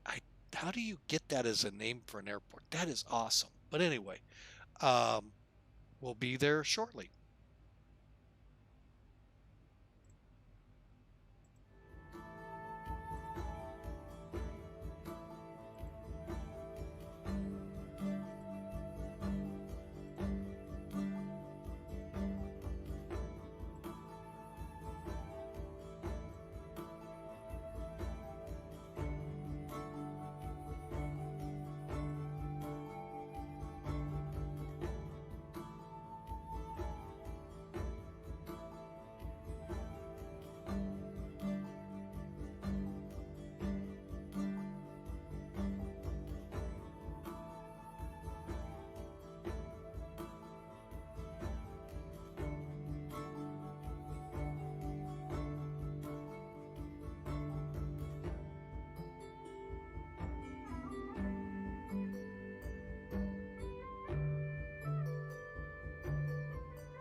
All right, folks, we're getting in pretty close now to top of descent. We're 26 miles out. So we got a few things to do here for the descent. First thing is center pumps have emptied out.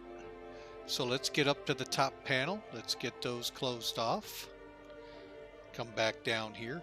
We're 24 miles out. Now we've set the initial altitude I want to bring us down to of 5,000. So we're going to kind of let it drift in. We're going to also set our auto brake to 3. And let's bring Sim Toolkit aboard one more time and take a look at where we're going to go when we get there. Okay, so let's pull that over. Okay, yeah, we've moved it again. Let me try and make it a little functional here for you. Okay, so there we go.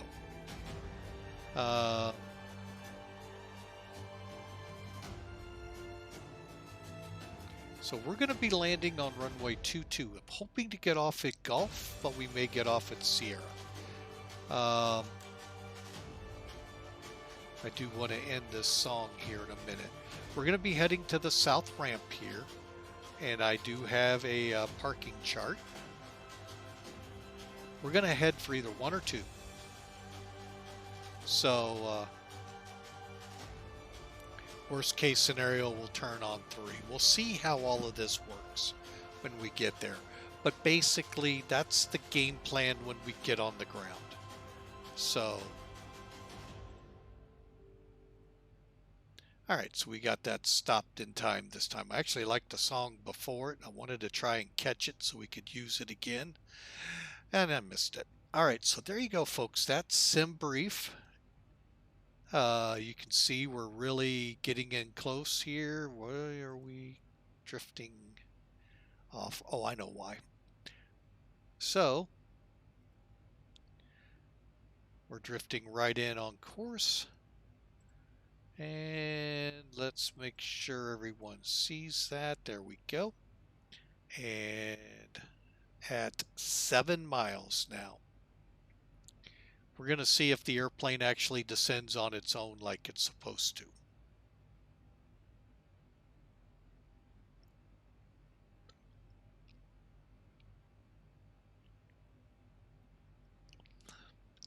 So, it was nice seeing that Journeyin was back and he's out in Indonesia. Kind of curious what takes him halfway around the world, but that's always interesting what takes people there. But we are in ourselves almost halfway around the world in Tahiti. So, you know, we'll be making that turn at Iduda. There comes the descent. You can see the path coming down. RNIP is at 400, AN, which is the actual, at 60. And we're going to be pulling the throttles back here to help us maintain.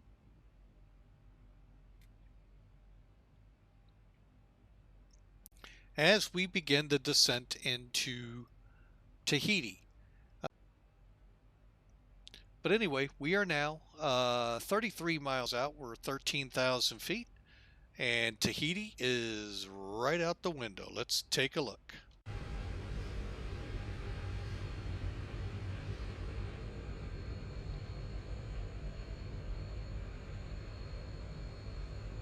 And as you can see, some of the islands here of the Tahitian area, I guess the island in the background is where we're going because I sure don't see an airport below us.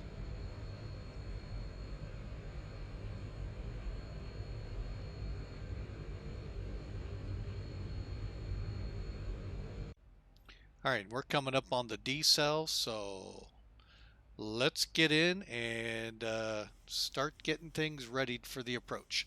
So altimeters are getting ready to be set. Let's, I did promise that. All right, so we're above, yeah, we're above. I'm going to go ahead and kill the anti-ice. Now, those of you that are curious, where do I find where to put the transition level in for descent. Well, let's start with the descent page. This gives you all the information on your descent, your path, your how far, uh, where we're at on this. But if you click forecast down here lower left, brings you up to a winds page basically. Right up here is your transition level. 9,000's already set into it. Okay, we are approaching the decel, 41 miles from touchdown. So what we'll do is come up here.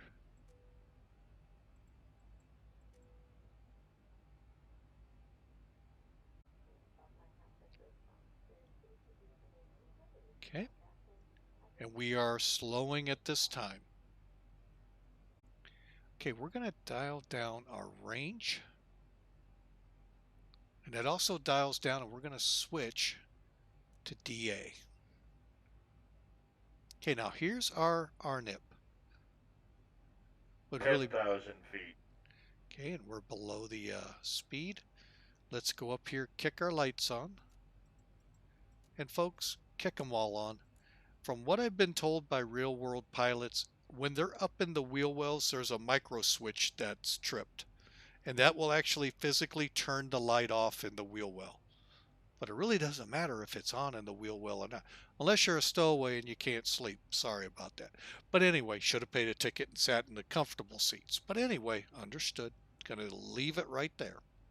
So I can just hear everyone go, oh my gosh, I can't believe he went down that road. Well, oh well, it is what it is. All right, so we're below the transition altitude. And that is going to give us a last METAR.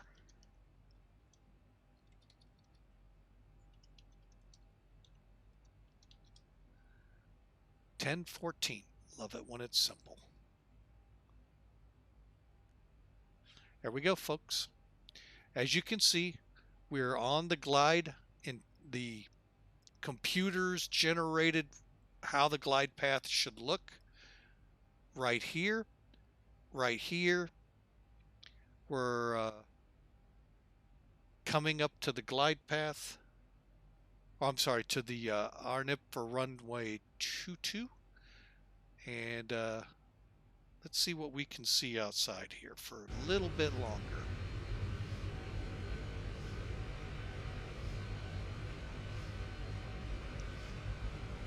Curious if maybe that's the airport right there in this general vicinity. We'll find out.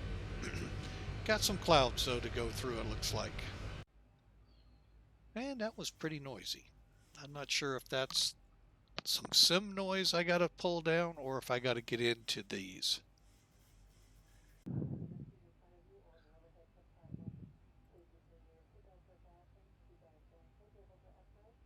Here we go, slowing last time. 1,000 to go.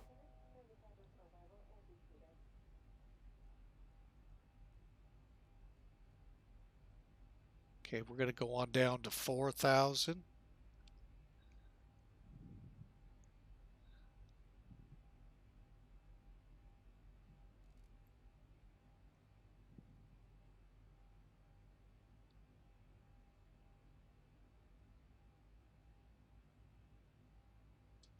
We're going to get at least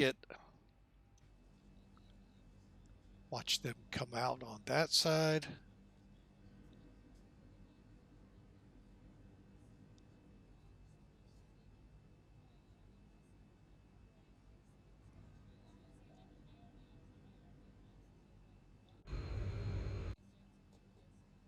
There we go, folks.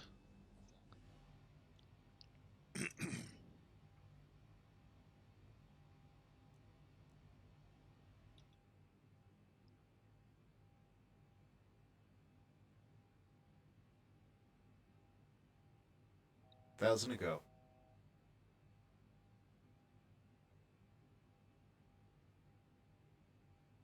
And let's go ahead and make for 3,000.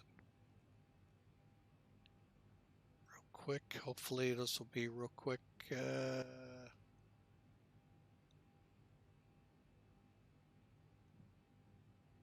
5,000. Okay.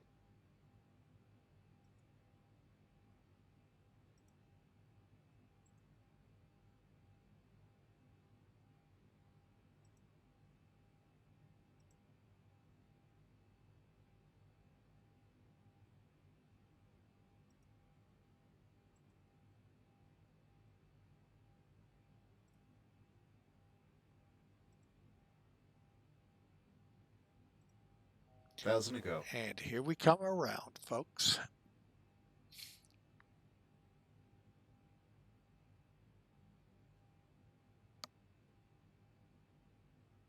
Not promising, is it?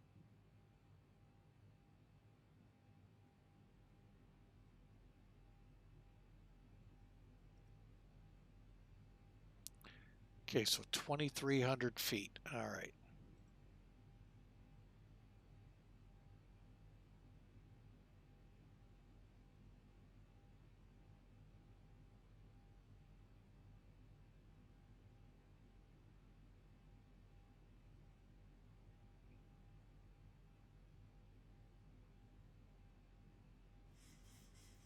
Thousand to go.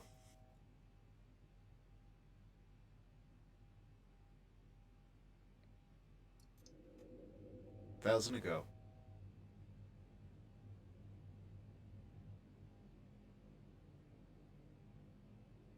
Gear down.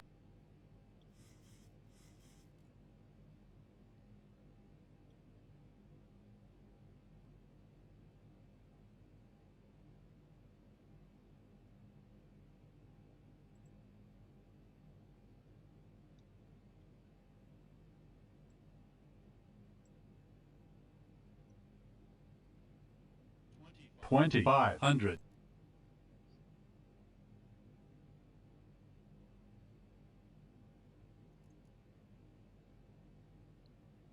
Tahiti traffic, Mac Air 572. 7-mile final, runway 22. And we're going to take the plane.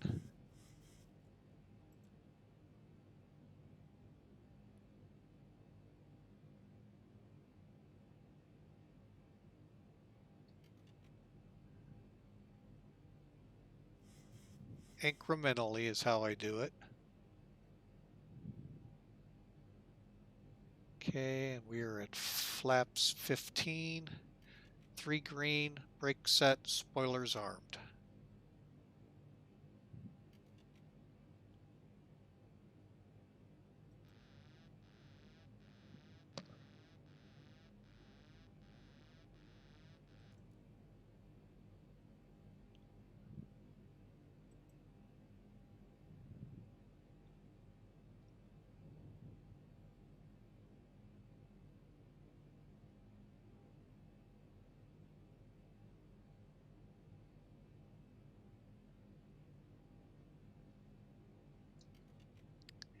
Oh, too far.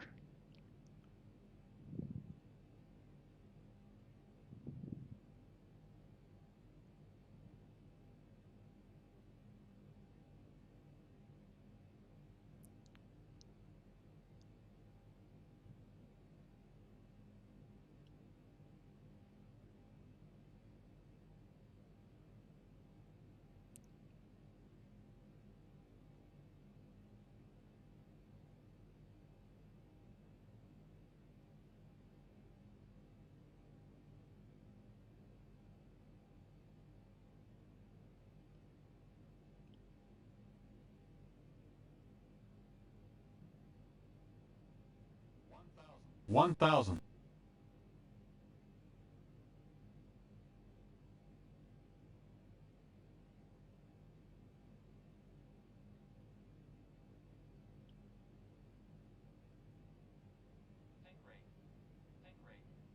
$500.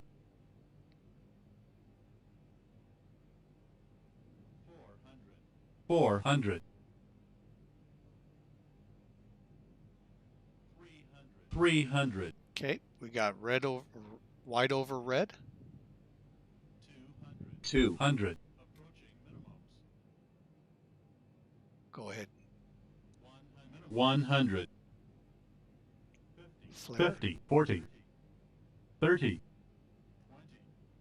20, 10.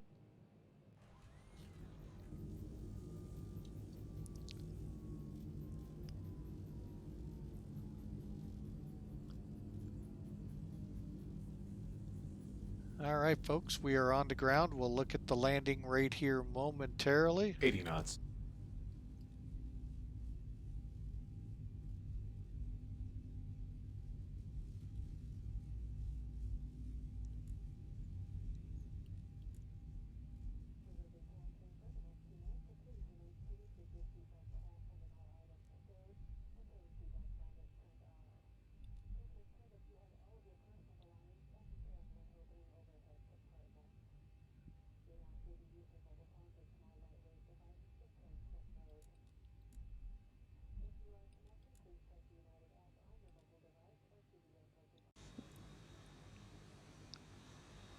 I'm thinking I came off at Sierra.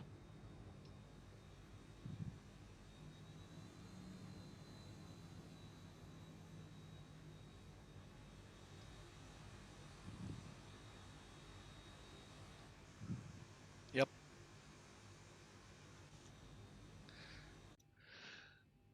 Okay, so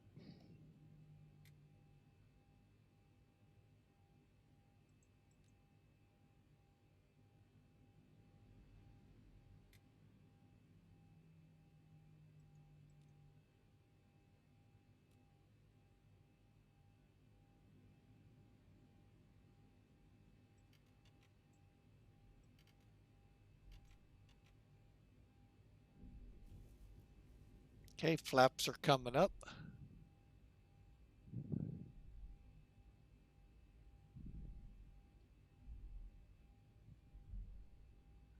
And we'll just head over to these.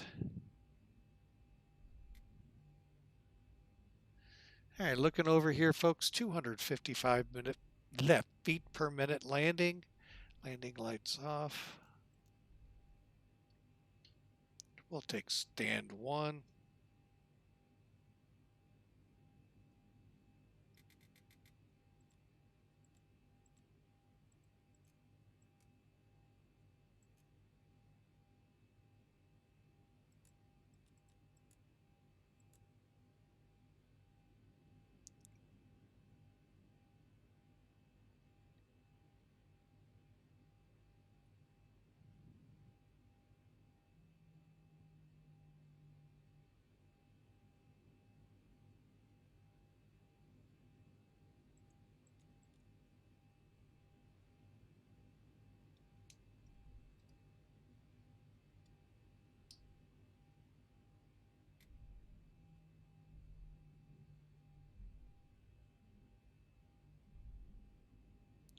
All right, welcome to Tahiti, folks. FAAA.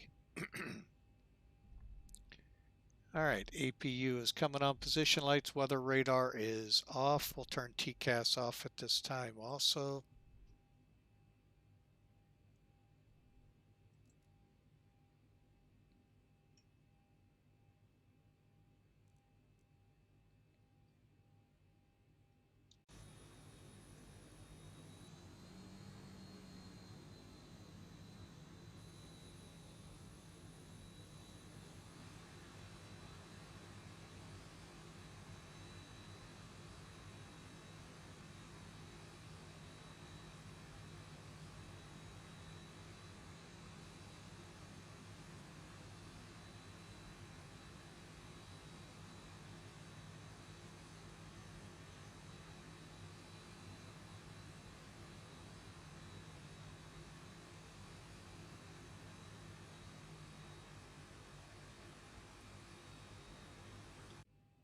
And let's make sure parking brake is set.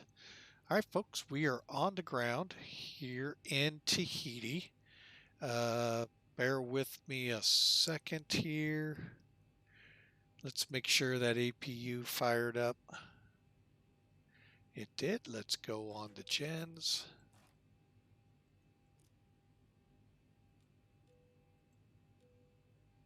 Okay. All right, parking brake, APU bleeds on, generators on, fasten seatbelts off. Let's get the engines cut.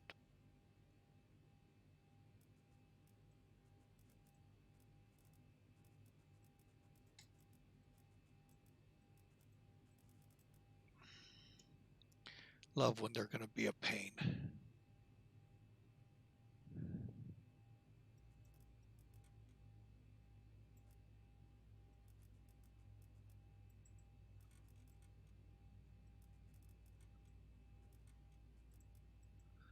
Wow.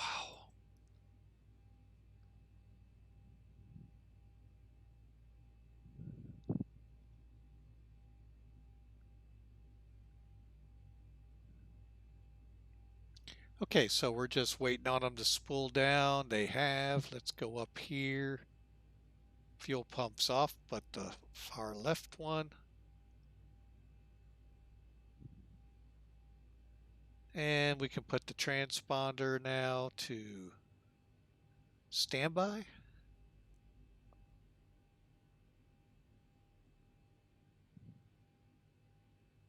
All right, folks, we are shut down. Let me...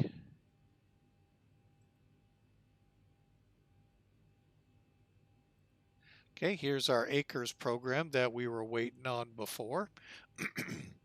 Basically, it's a pretty simple acres program. All I got to do is click stop flight, and then it'll go through a couple things and then start. But basically, this is the airline I fly a lot of my flights online with, Millennium Aviation, and this is a K-Cars adaptation for them. So stop the flight, PIREP's ready. File the PIREP, boom. And then before I close out, I just like to make sure there's our PIREP pending, good. Because what we're going to do next, let's take a look at this landing from a wing seat.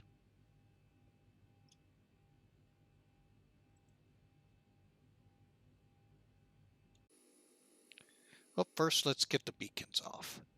Now folks, I'm not 100% sure if we're going to have what all is going to happen here, but we're going to basically rewind to a short final.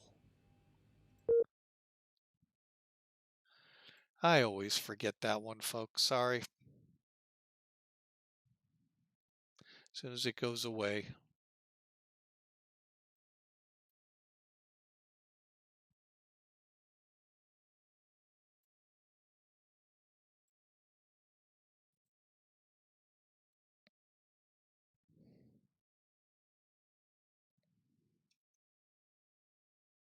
Okay.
All right, folks, there's one view.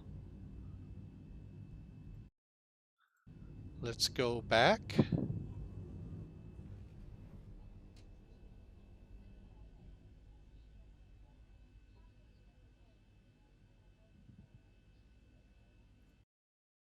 And from about the same point of view, let's look from the other wing. Actually,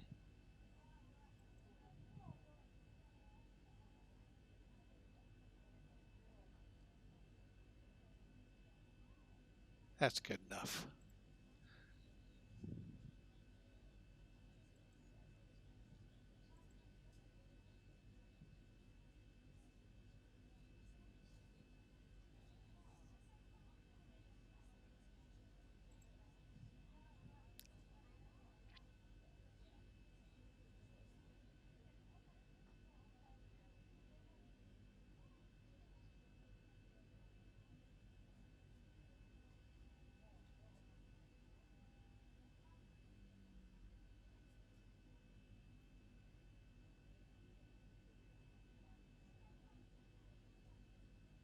Should be coming over the airfield here any second. And of course we'll do one more looking outside the plane coming in. Here we come, runway.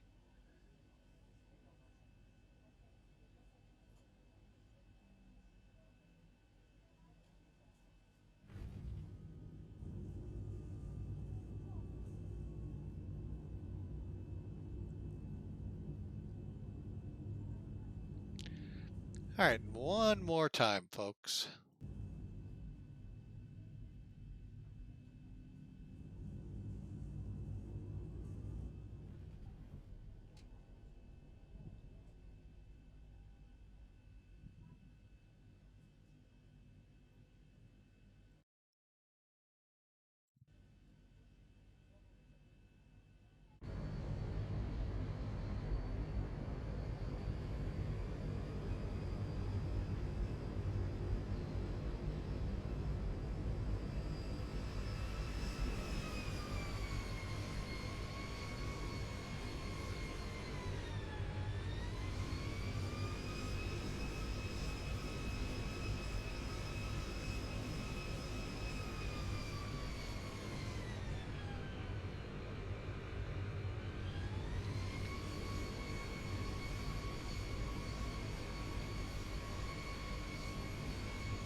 Well, folks, that was kind of fun to look at. Anyway, that was our way in here.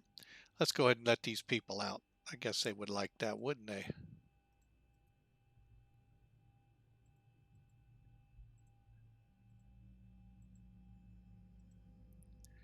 All right, so we thank you again, folks, for flying with Mike. We landed at 255 a minute, or feet per minute, into Tahiti. Next flight tomorrow morning, hopefully, heading from Memphis out to Boise, Idaho, in the Flight Factor 767. It'll be like the fourth or fifth flight I've flown in it, so it'll be a fun flight. It's actually a pretty easy plane to fly. The hardest part is um, is this tablet, is getting used to it, getting, what it needs, especially on the cargo side. Real quick tip, remember if you're in the Flight Factor, setting the weight for the cargo one, make sure you remember it's pounds per pallet. Okay, just remember that, folks. All right, so we're going to let y'all go. Let's hop back here, take a look outside. And folks, from Flying with Mike, we want to thank you again for flying with us.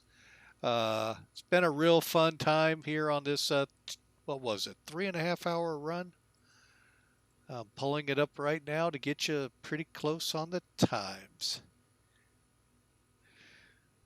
2.5, call it 3. So, but anyway, folks, it was fun. Y'all have a great rest of your Thursday, and we'll be seeing you tomorrow. Again, thanks for flying with Mike. God bless and have a great day.